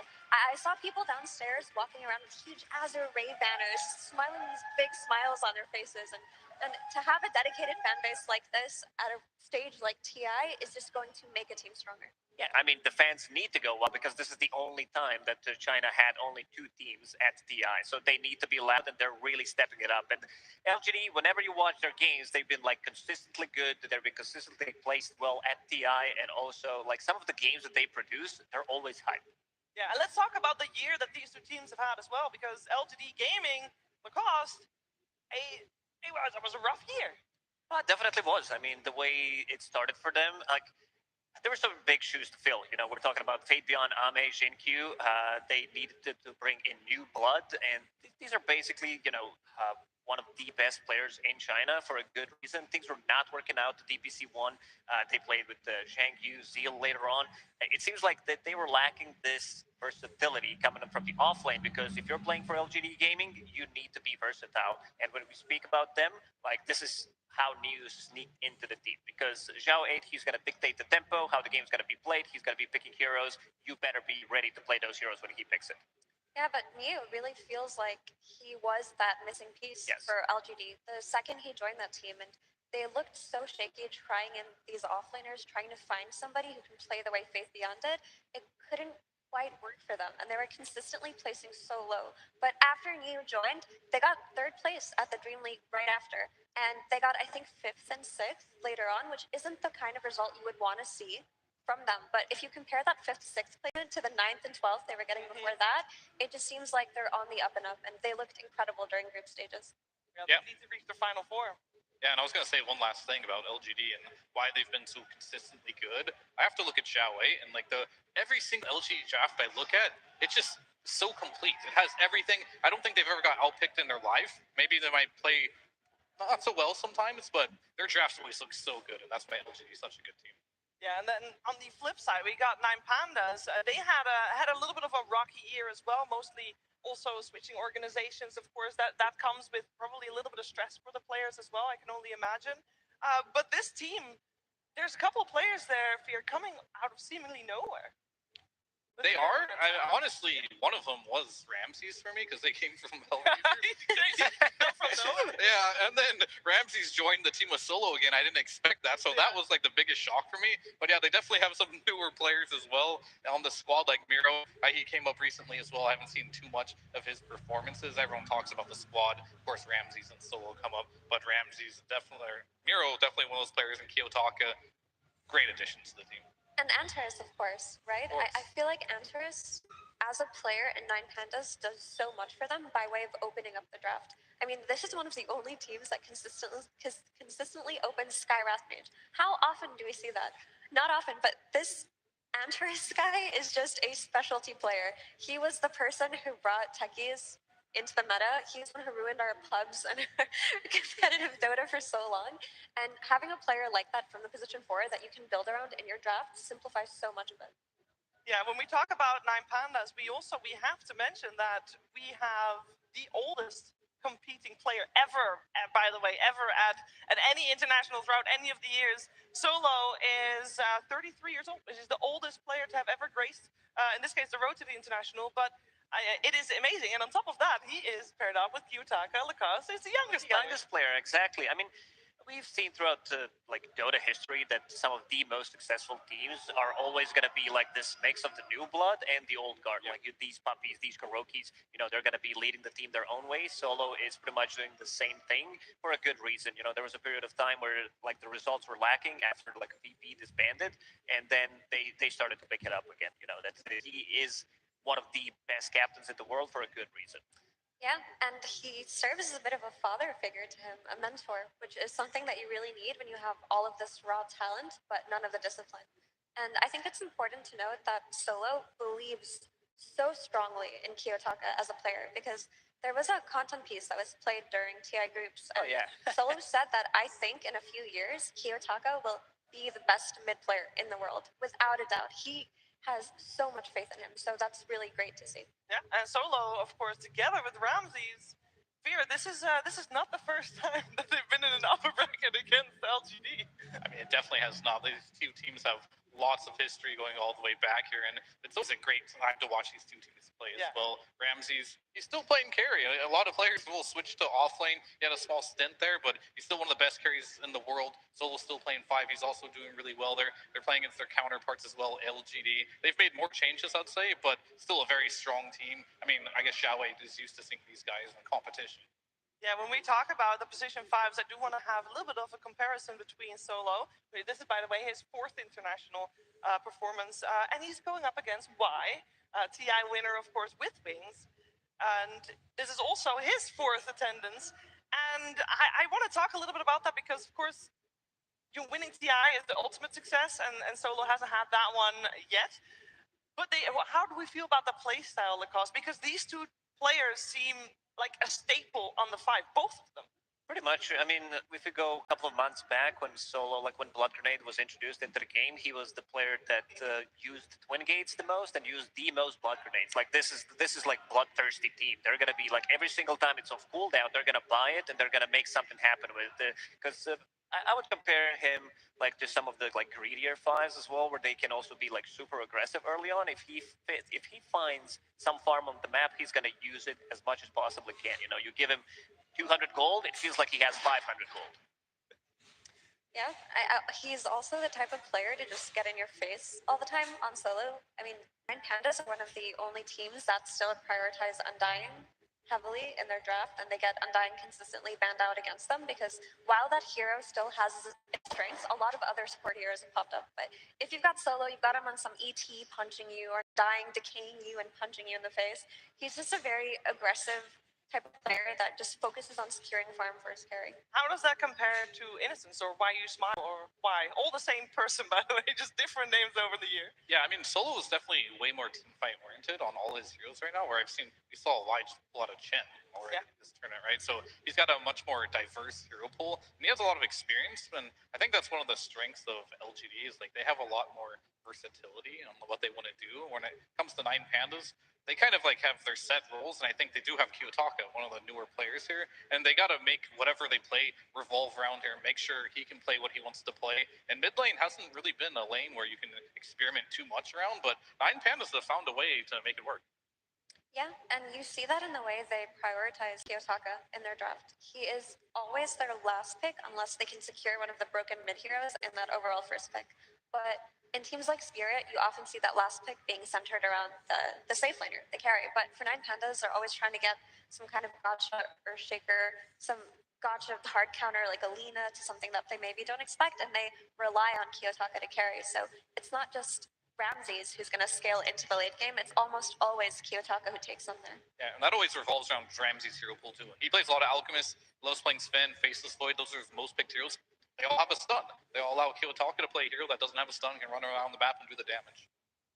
Yeah, and also they're one of the greediest teams out there, I would say, where like if we go back a couple of days that they played the double Radiance, Raid King, Alchemist, Radiance, want to get disassembled later on. We've also seen it today with the Raid King as well and Spectre in the same team, but it feels like that they know how to utilize the map. They're also in this greedy meta where offlaners are pretty much carries rather than being like the offlaners, and they are using that so well. Like they know how to farm. You better be careful, you know, these potential Raid Kings coming out from the off lane, anything greedy, and it also does allow their position forward to also play slightly more greedy. After all, you know, map is 40% bigger. Can I make a little bit of an unfair comparison here? Because I want to talk about the coaches, and we know Zoe. We've seen a lot about Zoe, obviously, also in a true site where we got a lot of extra information. We know he's the dictator. He sits down, he drafts for the teams like, this is what you're going to do, and this is how you're going to play, and good luck, and see you after the game. On the other side, Nine Pandas, they picked up DM. This was really recent, and I was wondering, Fear, you've done the same with the team where you come in fairly last minute for a team as a coach. And I would imagine that creates a whole different dynamic than on the side of LGD Gaming. Oh yeah, for sure. If you look at LGD, Xiaowei on the team, you build the team around Xiaowei. Maybe, in fact, Xiaowei may even pick the players for his team, right? But DM, he played professionally. He has a lot of ideas in his head. He is very smart in his own regard, but he's coming to a team that was already well established, right? So you're going to sit back for a little bit at the beginning, kind of absorb, get a feel for the team, then give ideas and input your information here and there where you think there's like missing gaps in the strategy.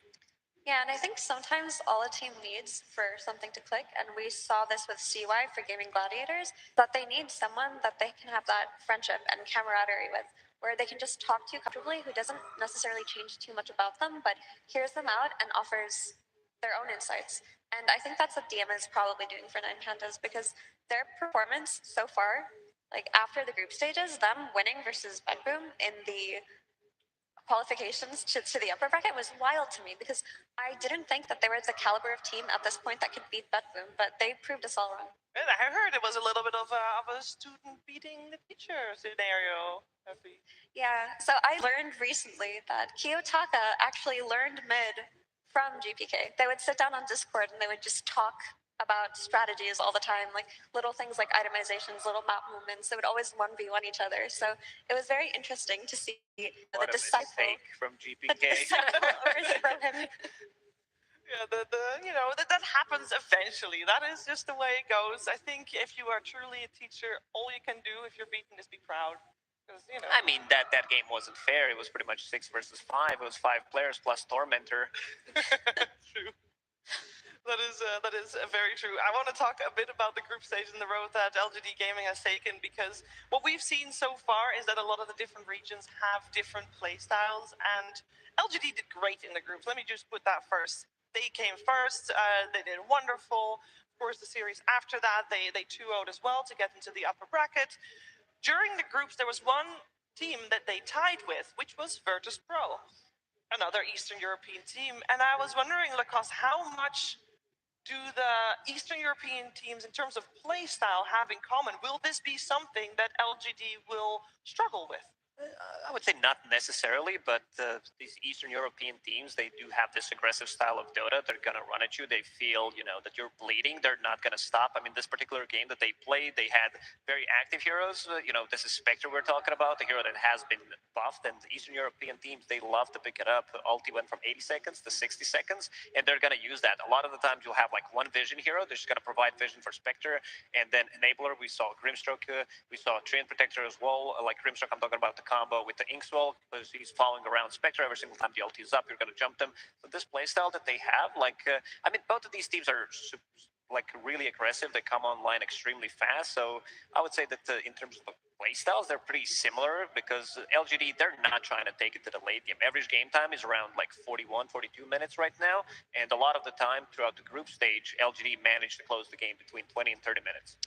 Yeah, and that's actually what I wanted to mention. On the other hand of what Lacoste just said, I think that teams like Bedboom and Nine Panda and even Spirit, while they do play aggressively once they hit their timings, they have a tendency to prolong games for a very long time.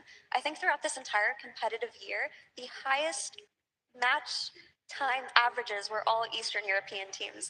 I mean, even Nine Pandas, when they made their debut into the competitive world and surprised everybody this year at Berlin, they were taking their games to minute 60, minute 65, minute 70, playing for that super, super late game timing. So I think there are little exploits that a team like LGD, with all their wealth of experience, can do, especially around those first couple of Roshans. Very formation-heavy teams that know how to team fight and when to team fight can end the game before teams like Nine Pandas are comfortable. And I think that's going to be very critical here too as well, because we've got 4 Eastern European teams here, and they're all so good. Yeah. And they all play the late game, right, as well. So if it does get that late game snare, it's no surprise Eastern Europe's doing well, because they practice a lot with each other. They kind of found the winning formula for me of how to play this patch.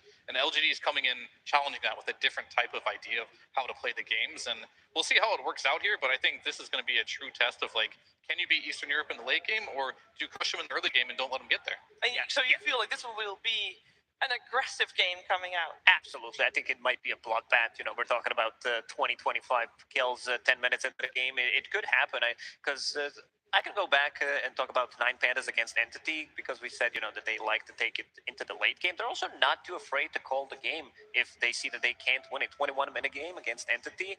They just okay, we can't win this one. They understand when they're defeated, and they're not going to drag this game for another 20 minutes. And these are, different games, because it's got different scenarios, because we're talking about the BO3s, and then you just might see them, pushing it into the super late game. But this is also a team that is not afraid to take the farm and play for another like 50, 60 minutes. Now, we know who the crowd favorite is. I don't think we need to check that one. But coming into this, if you would have asked me a week and a half ago before the group stages started, I would have said, you know, this series, LGD will take it. Do we still feel that way? Because Nine Pandas has shown that they have what it takes, and I fear the region has shown that they are the top dogs. I would never count out Nine Pandas from any match against anyone right now. LGD, they look really good, and you can't underestimate that, but I don't have a clear favorite here. I think Nine Pandas depends on what they pick. They've been known in the past as one of the cheesier teams on how they like to draft their heroes. We'll see if they cooked something up over the break here and got something for us, and we'll see if LGD's ready for it. Yeah, I mean, I think going back to when we were talking about Kiyotaka earlier, if you are a team with a player like that who can just at any point go nuts in 1v5 on, I mean, we've seen his Earthshaker mid performances, we've seen his Tinker performances earlier during the year. Teams like that with players who have these infinite ceilings can always win at any point. But I do have a favorite in the series, and I think it is LGD because not only do they look so solid in their groups, I feel that there's so much pressure on their shoulders right now as one of the only 2 Chinese teams representing their region at this tournament, and they are hungry. I mean, the talk that I've heard backstage about how both of these teams are competitive with each other more than they are with the rest of the teams makes me really excited to see the competition they'll bring. Well, if we are saying that Nine Pandas rely a lot on Kiyotaka popping off, LGD surely knows this too then, and Lacoste, I would imagine they're just going to try to make his life hell.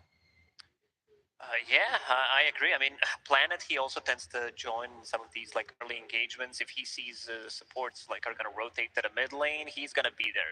You're going to see Y and Planet both in the mid lane 4 minutes in, 6 minutes in, every single time refill the bottle because they want to stop Kiyotaka from, you know, getting any kind of farm. And I think also when we talk about the early engagement, it's very important to mention Shiro. Shiro Luna, I think so far from the games that I've seen, and I tried to watch all of them pretty much, Luna, when the hero's played by Shiro, it looks the best. He plays a bit of a different style. He doesn't go farm heavy. Instead, he puts multiple points in Lucent Beam, and then he tends to go through the Twin Gates and like gank the enemy carry with the level 6 and then try to repeat it one more time. Likes to play TA? No, I mean, he does like to play heroes that scale a bit harder. He was playing some Arc Wardens earlier. And back to your point about shutting down Kiyotaka, it's an interesting one because you need to go back to Nothing to Say and talk to him. Like, perhaps you don't need to play your normal style anymore of just being the space maker. Maybe go back to the old Nothing to Say and just crush him in the laning stage because you can get pretty greedy on Kiyotaka. And if Nothing to Say isn't prepared to punish that in the laning stage and he's just going to play a standard space creation running around the map, then you're going to give Kiyotaka a free game. So that's something they should consider. He has pulled out a Viper before and a Dazzle, so he's prepared to do that. But I would like to see him really punish Kiyotaka if Kiyotaka picks some early Arc Warden, TA, something like that. But can you really do that? Go to a player and say, hey, can you play the way you did a couple years back? He's done it. He has done it in this tournament, right? He played a Viper mid. That's true. And he won. And this is not something I've seen Nothing to Say do for a while. This team has generally relied on, especially Xiaowei as your coach. Like, this is your role, the team, stay within your lane, pretty much. And he hasn't branched out from it too much, but they're allowing him to do so, and this is a series where they might have to do that against Nine Pandas if they want to punish him hard. We've all seen TI just play like Seth. It did happen, so the captains do tend to say some of these things. Well, there's something to say about having the right mindset in the booths as well. And I think we hit the nail on the head at the start of talking about these two teams, Lacoste, with the right balance between young and old, because you need these older players, or more experienced players, to keep the emotions calm, which is especially important if when you might be seeing it on the screen right here. You know, there's a little bit of things that still need to be sorted out. This is the moment where players might get nervous, because once you're in the game, surely everything's fine. Yeah, absolutely. I mean, they already tested their sensitivity. Everything's working. It's just, you know, talking about the draft. They probably went through this because they had a few days to talk about this and figured things out how it's going to go. And you know, that all preparation is going to come into this one particular series. I think LGD overall is the most difficult team to draft because you don't know what's coming. They just might bang out some of the heroes that we haven't seen yet that are completely uncontested, unpicked. Because when you are drafting against Zhao 8, something that Fear mentioned, you see this draft after it's done, it's like, oh, that's why. Maybe not straight away, but 30, 40 minutes into the game, you're like, okay, now it makes sense. Yeah, now we also, of course, have a bit of delay, which is fine because it gives us a perfect opportunity to zoom out a little bit.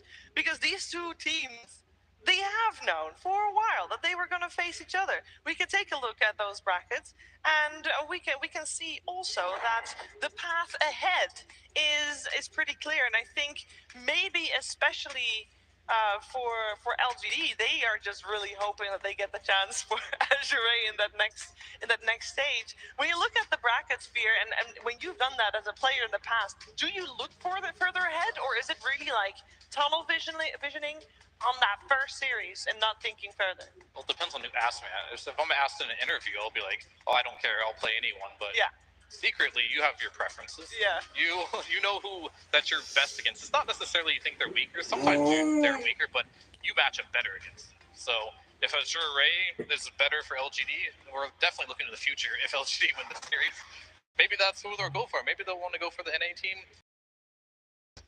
Every team has one.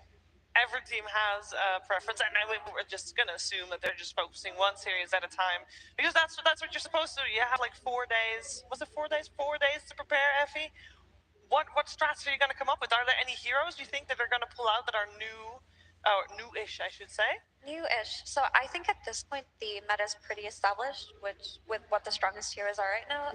You're building around your phoenixes, your muertas. You don't want the spirit breakers or bristlebacks through. I think at that point it's pretty clear. But I did check the Dota 2 Pro tracker recently, and in the last few days there's been a rise of Magnus. I've seen that too. Yeah, and Magnus did go completely uncontested in the TI group stages, but now, who knows? He could come up at any point because his win rate in pro pubs, I think, is 54%, and people thought this was a dead hero. So I think this hero could surprise everybody and come out at any point. Because I've seen the Magnus as well, and I've mostly seen it in the mid lane. Correct? Is that what you saw as well? Would you put him there if you had the choice? I mean, it looks like that's what the pros think is good, but the strength of Magnus has always been his flexibility. He can still be played as a support or as an offlaner. You can still build utility instead of, the Harpoon, Radiance, Blade Mail I've been seeing people like Thompson do. Yeah, we have on the screen Niu. I think we should talk a little bit more about the newcomer here. It is the newcomer. I know that Shiro and Planet is their first performance as well, but Niu only stepped in right at the third tour, and for him, it is a lot of pressure. It is extra pressure. He's the new kid on the block, but we're gonna find out what he's gonna play because draft is right here. LGD Gaming versus 9 Pandas. Game 1. Now it truly begins. LGD Gaming versus 9 Pandas. I can't wait to see what these two teams have in store for each other on the draft. We talked about Magnus. I also want to throw in that I've seen on the Pro Tracker, Monkey King is an answer to that. We'll see if it comes out. But to be honest, it's game 1. Maybe teams just want to keep it a little bit safe, Lacoste, because what are you going to do in the first game? You're going to try out all the strategies that you've tried during the group stage that worked for you, because of course, otherwise they wouldn't be here. Surely. Yeah, absolutely. But I also think that Zhao 8, even the first game, is going to try to use some of the heroes that we maybe have not seen. We're in this tanky, super tanky meta, everybody building into hard, so we've seen a lot of Phoenix today already, which is a good counter to it. But something that Azure Ray has been using is OD from the mid lane. I think there are a couple of these sleeper heroes that people still feel, maybe they're not as usable, and we might see them coming up from Zhao 8. Well, we got our first pick on the board. It's 9 Pandas with first pick and with Dire. It seems that first pick is preferred at the moment, after which the teams have chosen Radiant almost every single time. I believe every single time, at least for today. And we got a Willow picked up by LGD Gaming. Yeah, I definitely think first pick right now is favorable in the drafting sense in a lot of ways. I haven't seen that many gotcha picks on that 24 pick, that second pick. That's supposed to be their powerful pick. But these teams are just so good right now that they don't allow you to get that type of hero that's just going to open up the game, like those last pick Brood Mothers of old and stuff. Very rarely do you see that. Then on first pick, you have that 18 pick, which is the last pick of the second phase, which gives you you see 4 heroes, then you get a pick right away, then you get pick your mid, you get 2 bans. I think teams are super comfortable with it right now. And Primal Beast going through, this hero has been super strong, and I'm not sure if Dark Willow's the greatest answer for it, but, you know, we talked about before, it's Xiao Wei. This Dark Willow is going to have some purpose, we just don't know when. Actually, I think Dark Willow is one of the best supports at controlling these mobility type heroes like Primal Beast or any kind of spirit, because as the game progresses, I mean, she does get destroyed by his rotations early on. She's very squishy, right? He does a lot of AoE damage, but as the game progresses, your Brambles and your Shard, which gives you even more Brambles, your Curse Crowns, the Terrorizers that you're going to throw out, do a really great job at responding to Primal Beast's rotations. So it's a bit of a 50-50 kind of thing. If we go back a couple of months ago when Primal Beast was also popular, people were using Clockwork as a counter to Primal Beast because you can't like do much. I think Dark Willow is going to fulfill that role pretty much because we've seen Dark Willow do really good. We talked about the scaling build with Hand of Midas if the game allows you to get to the Aghanim Scepter and then become another core, or go get like something like a Yule Scepter, Octarine Core, something that Foxy did in the previous series and just played like this support role, but also scaling with the Shard with the level 20 talent.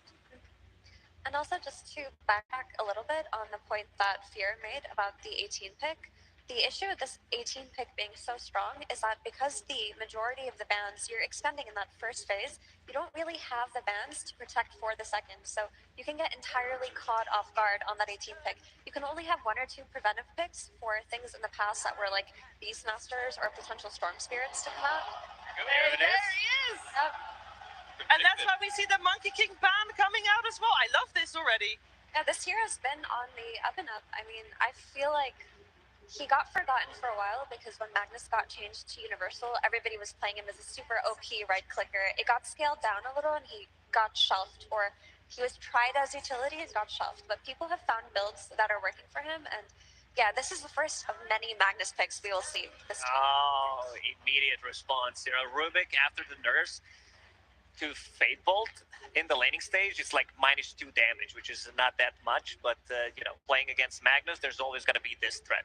If we swap things around, you know, I would say that the Eastern European team, that they picked up Rubik, and the enemy team, you know, that they picked up Magnus and the enemy team had Rubik, because, you know, LGD against Team Spirit, just getting those flashbacks right now.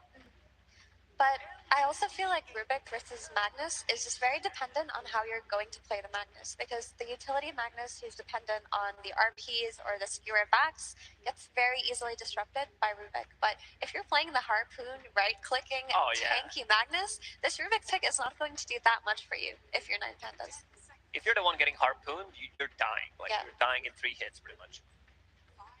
LGD has a tough choice now. They see a lot of heroes and they need to decide. I think it's a safe bet to say that Kiyotaka most likely will not play the Primal mid. That's not really his favorite style.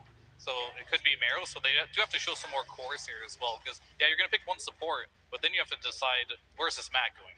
What else do we need to pick? And they've already shown only one core at this point. It's going to be pretty much locked in for the Primal. How do they want to address that? Unless they're super confident that this Magnus is just going to be the answer to the Primal mid. But I don't think you have to do that if you're 9 Pandas. You can flex this. Yeah, I would prefer to see the Primal flex simply because Kiyotaka isn't the type of player to scale into the late game with a hero like Primal, right? When you think of him, you think of his Linas and his Storm Spirits and Earthshakers and whatnot. And Primal Beast doesn't do what they would necessarily need, but the flex is always there. And Treen got ignored for the majority of the banning phase, which is how we can see the meta already throughout this road to TI. But Treen Protector paired with Magnus versus something like an ET who just wants to right-click you on lane sounds like such a good pairing, right? You're just going to negate a lot of that harass early on, and you just have the strength of the Treen throughout the entire game with his scouting, with his BKB piercing ultimate. We're bringing back a lot of different heroes from their patches. Mag, super popular at the beginning of the patch. So was Broodmother when turned to Universal. These heroes were toned down quite a bit. Brood, I don't think, was buffed recently, like Magnus was. So interesting to see Brood come back. And against an Elder Titan as well. Looking at their faces, they seem pretty stunned about this Broodmother pick. I'm stunned by it as well. They would not have seen it coming. No, when I said that they're going to get creative in this first game, I didn't mean this creative. This is Magnus Broodmother we're talking about. The first phase, like first pick Dark Willow overall. The thing about Broodmother being picked up here is that back when Brood was really popular, the response that people would often pick versus her is the Primal Beast. They would pick Primal Beast, and Primal Beast was able to just connect on the Brood, kill her with Pulverize, kill the spiders with Trample, and just always have a good matchup versus this hero. But them picking Brood into it, I wonder if they're trying to force the Primal Beast to mid by doing so. Perhaps, yeah, and even when Mag was popular, Morph was the counter to it with the Aghanims, but that has been dialed down quite a bit. This looks like a patch from like a few months ago, right? But they're busting it out on LGD, and Nine Pandas is kind of using the same strategies you would use back then against it. So you have a lot of experience playing against it before, and they're just kind of like bring out heroes that maybe they don't play a lot right now, but you don't play against what LGD is playing very frequently. This is very off meta. What we can ascertain, though, from this Brood pick is that even though Brood is picked into some of our conventional counters, like we've mentioned already, the ET, the Primal Beast, they pick this hero for map control. That's the point of Broodmother. That's always what she's been about. It's placing her spiders and placing her webs, farming every single camp, forcing people to her side of the map.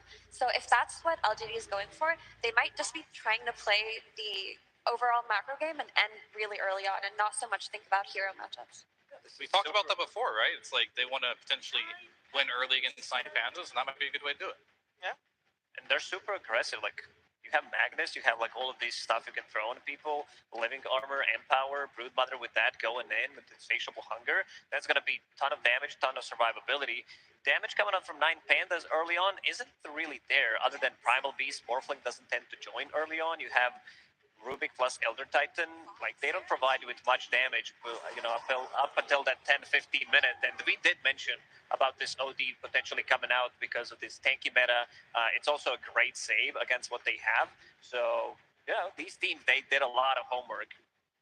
You just put carry Mag and throw Lena mid or what? We'll have to see here. I do know for a fact that we've seen some interesting heroes from Shiro. Well, they're gonna put the Skyrath. Wait, are they gonna put the Skyrath mid? No, I believe that's Kiyotaka. I think that's Kiyotaka. Mother. It's Carry Willow. Did you hear Carry Willow? Okay. Wow. Okay, so we thought something crazy might come out potentially, or at least I did. But Lacoste definitely did. But this is as crazy as they come. This is why LGD has so many fans, because every time you think you've got this team figured out on how they want to play, they just bust out the wildest drafts. And you know what? I believe in this Carry Willow. I know a lot of people have been theory crafting about it. I know the Midas is good, the Midas into Ags build is good, and he has played it in his pubs. I think it will actually work out here because that is how you take advantage of your Broodmother. You have a Broodmother taking over one side of the map, and you have a Carry Willow who doesn't want heroes on her side, doesn't want anybody killing her, wants to be able to farm It's pretty similar to Muerta in terms of dealing damage to these high edgy, high armor heroes where your damage is magical. So, you know, it's been tried before, and they're not too afraid to experiment. I like LGD, you know, and just the way they play, the way they draft, this is some like tech. We haven't seen anything, like even in the group stages, no one was this creative. I mean, we had to wait a little bit before the draft came on, but this was 100% worth the wait, and I can't wait to see how this one will unfold, and I can't wait to listen to the wonderful voices of our commentary duo. It is Sunfan and Cinderin! Hello. Hello. Welcome to TI-12, upper bracket. Sunsfan here with Cinderin, my good friend. How are you? I'm good, and I'm ready. You know, I was thinking to myself, it's so exciting. Thank you very much. It's so exciting to be back, and then we get a game like this as the very first game. We were theory crafting what the draft was going to contain, like what the teams were going to do, and we were both wrong. I actually think you didn't say anything, so I was talking to myself, and I was wrong. Technically, I wasn't wrong if I didn't say anything. That's true. Thank you for bringing that up. Yeah, you were you did great. You actually did better than me because you predicted nothing. So Carry Dark Willow. Yeah. What in God's green earth is this? Yeah, correct me if I'm wrong. I don't know if we've really seen it much this tournament per se. I think maybe it's been run a game or two, but it hasn't been We've very seen some really greedy games where it's support and it turns into a carry, but not position one from the get-go. This has scales very well. The XP talent, especially later on, the way it can itemize. It's like it's a very special carry because it's kind of a ranged anti-carry. There's almost no hero like that in the game, right? When you use your second spell and you just Shadow Realm, there it is. When you Shadow Realm and you just keep laying into the enemy carry, they don't really have a counterplay, you know? Like, you don't have this... like Muerta. Exactly. It's kind of like the second Muerta, where Muerta is a really good anti-physical damage hero, whereas Dark Willow is more of a anti-single target anything hero as long as she stays in that Shadow Realm. But yeah, I don't know. I don't know how Magnus plays into this. I find this really interesting. Like it's a very far down the list of my Empower friends, you know, for Mag. Brood is good for it though, so that's going to be an interesting sight here. And yeah, imagine, you know, we're just sitting here as casters. Imagine being 9 pandas going into this draft. You're like, you feel like you have your prep, and I don't know how much of your prep was really the case here. I think we're gonna have a listen in. All right. There's Trample. Listening in on Trample. It sounds really good. Smoke up right now from both respective sides, and not gonna find any action outright. But yeah. You talked about Dark Willow, we both talked about it, but we also have the Brood, which you did mention, but that's the hero that's kind of fallen out of favor. And why is that? The many nerfs have something to do with that, perhaps? Yeah, it's definitely been hit quite a lot of times, but this is, I would say this is the player that sticks to it the most is Neo. Even after some nerfs when other teams in China were starting to give up on it a little bit, we still saw LGD absolutely obliterating games with this as a last pick. But in this draft, he picked it open-ended with 2 additional counter picks available for 9 pandas, and they obviously opted for the Morphling as the lane matchup. I think that's an okay lane for Brood. That matchup doesn't really kill Brood so much. Okay, let's see on the runes here. Have Solo with the Astral Spirit, going for these bounties to start the game. Astral Spirit comes out. It's a lot of spirits, in fact, this game is new. He'll be able to find his way to the other side of the cliff as he makes his way to the off lane for LGD. So overall, like this game, talked about these crazy picks overall from 9 Panda side, though. This is, I mean, semi-normal for the most part. Yeah, I was looking through their game history, and I think the most creative player they have in their team in terms of draft is actually Solo. I think Solo plays some very unique position 5s. We're seeing it here. He's going to run the Elder Titan, which definitely a team like LGD will not be too uncomfortable playing against, since this hero, historically speaking, I would say is a bigger pick in the China region than in any other region. So they should be very well aware of what this hero offers in that laning stage. Yeah, like you said, aside from that, not really too many surprises. Ramsey's on the Morphling, the Rubik counterpick to Magnus can't surprise them too much either, but definitely some interesting flavor coming out. And the panel were debating, okay, where's Primal going to go? Obviously ended up in the hands of Miro in that offlane like they thought it would. Yeah, as we're seeing the Skywrath Mage and Brood fight against Ramsey's Morphling and Solo's Elder Titan. And when it comes to team fights, Elder Titan is maybe top of the list for TI heroes, I feel like. This hero just always seems to come back one way or another. And we'll see how it works on this patch. Yeah, a lot of the time at TI, teams will, you know, because the stakes are high, you slow down your play perhaps. It becomes more team fight centric, and a hero like Elder Titan, or we saw in the last series Earthshaker, generally seems to have a little bit of a resurgence. And I think, I'm not sure exactly what Solo's scoreline is with this. I think he's won some, he's lost some this tournament. It hasn't been all clean. But I will say he's probably the player that played the hero the most, at the very least. So, yeah, which will be warmed up. Bottom lane, we're going to see a little bit of action there. Blood Grenade onto Antares. The attempt to run away from this very hard-hitting tree and protector is why you smile. Uh-oh. More right clicks will do, or will one Shadow Run is going to come the Fairy Fire to just barely survive. Have to expend some resources, but and you can see from the LGD side, they didn't really have to expend much themselves to almost get that kill. I'm just looking at this lane, I'm like, has this lane ever been played before? I'm sure in some really low hard pub at some point. I don't know, Tree and Willow against, at the very least, I suppose the surrounding heroes here are somewhat common in the respective positions, but the carry Willow plus Treant lane is, this is a really strong lane, by the way. Willow carry, it might sound uncharacteristic because the hero historically is mainly a support, but can definitely hold its ground as a core in lane, and you pair it with arguably the single strongest lane support in the game. It's a recipe for a tough matchup down here for 9 Pandas, who are, I would say, holding their own for now. The main concern is that Shiro has 8 denies on his Dark Willow against Primal, a hero that has really high base damage. So that lane is, at the very least, for LGD. He's still just so shocked that it's a position 1. He just can't quite get those last hits. I mean, in terms of the build, I assume Aghanim Scepter is like the core item on this hero, and then attack speed in the form of, well, it could be anything, but we've seen Moon Shards in the past. Like, what are you expecting from this hero long term? I'm mainly considering what approach he's going to take against the Morphling in particular, right? Because this is a classic Morphling counter matchup. You turn into Willow, you have Ags yourself, and you just start killing people with the Shadow Realm. But if you have Octarine Core on Willow, I think the downtime when you have the level 20 talent for plus 2 seconds Shadow Realm is like 0.3 seconds or something that you're out of Shadow Realm. So if you don't land AoE stuns to prevent Shiro from just staying in Shadow Realm, I don't know if he actually needs to worry too much about Morphling taking his form. So maybe you don't need to itemize something like a Linken's. No, mid lane, nothing to say. Getting bullied a bit here, but you can see in the last hits, he's doing A-okay against that OD. Kiyotaka playing one of his patented heroes, I guess you could call it, as the Shockwave comes in. This is another hero that we've been seeing kind of ramped up a bit. As you can see the Astral Imprisonment to start, with nothing to fall, because he doesn't quite have, I mean, is this a Meteor Hammer hero? So we can see TP supports coming in, and nice. They see that one gets canceled there. There's nothing to say. We'll get some deliveries from Why You Smile. Yeah.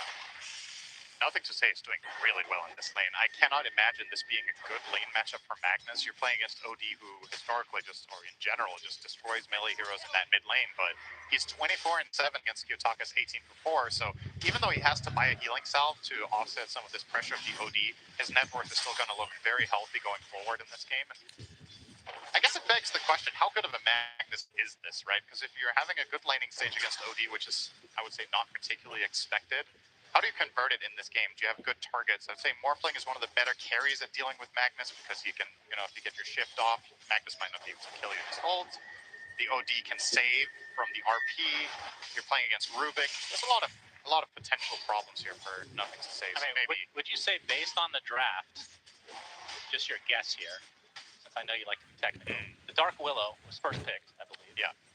Did they know it was going to be a carry right off the bat for LGD? No, but I think they rated that high because they have the flexibility. I think that's why they pick it so early, and also, you know, it's always going to be a bit of a surprise factor. A bit, yes. Yeah. That's one way to put it. There's no saying that Nine Pandas weren't considering this, right? Like, obviously, we were surprised, the panel was surprised, but it's not heard of, so Nine Pandas might have been considering that as part of it. They picked the Morphling when they did, right? They picked the Morph into Backroot and...